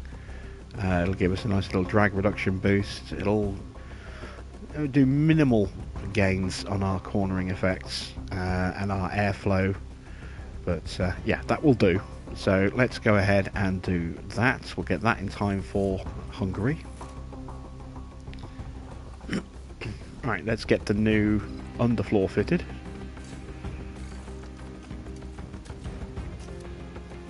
There we go, and now let's take a look at where our car sits right now. So, we are still third in top speed, but best in acceleration, still best in cornering, still fifth in brake cooling, sixth in engine cooling. Let's take a look at Ferrari. Ferrari are still fifth in terms of speed. Their cornering hasn't really changed. Let's take a look at the actual values. So not massive differences in cornering downforce, although the high speed's a bit more pronounced. Dirty air performance, you can see medium's a little bit better by a couple of percent. High speed quite significantly better. Brake cooling significantly better. Engine cooling, we are, trailing them. Let's take a look at Red Bull. So Red Bull, again, still mighty fast in top speed, very good acceleration as well. Still not great in high-speed cornering. And, well, the gap to speed is pretty small. It's pretty insignificant there, 0.06 kilometers per hour. And then, again, some quite significant differences when it comes to cornering downforce. In terms of the percentages in the dirty air. Let's take a look at Mercedes. Mercedes definitely have a speed deficit. Their low speed cornering isn't great, which will hurt them in a couple of places at Silverstone, but there's a lot of medium and high speed, and they are a bit closer just there. Again, we've got quite a big significant high speed dirty air cornering advantage, and medium and low speed actually. Big advantage over them in that respect. So yeah, we're in very good shape.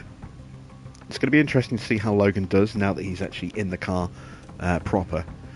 We've seen him be a few tenths off, ranging anywhere from like 2-3 tenths to half a second to 6-7 tenths, anywhere in that kind of window. I think it depends on the circuit. So he's going to be slower than Fernando, but he's going to have plenty of time.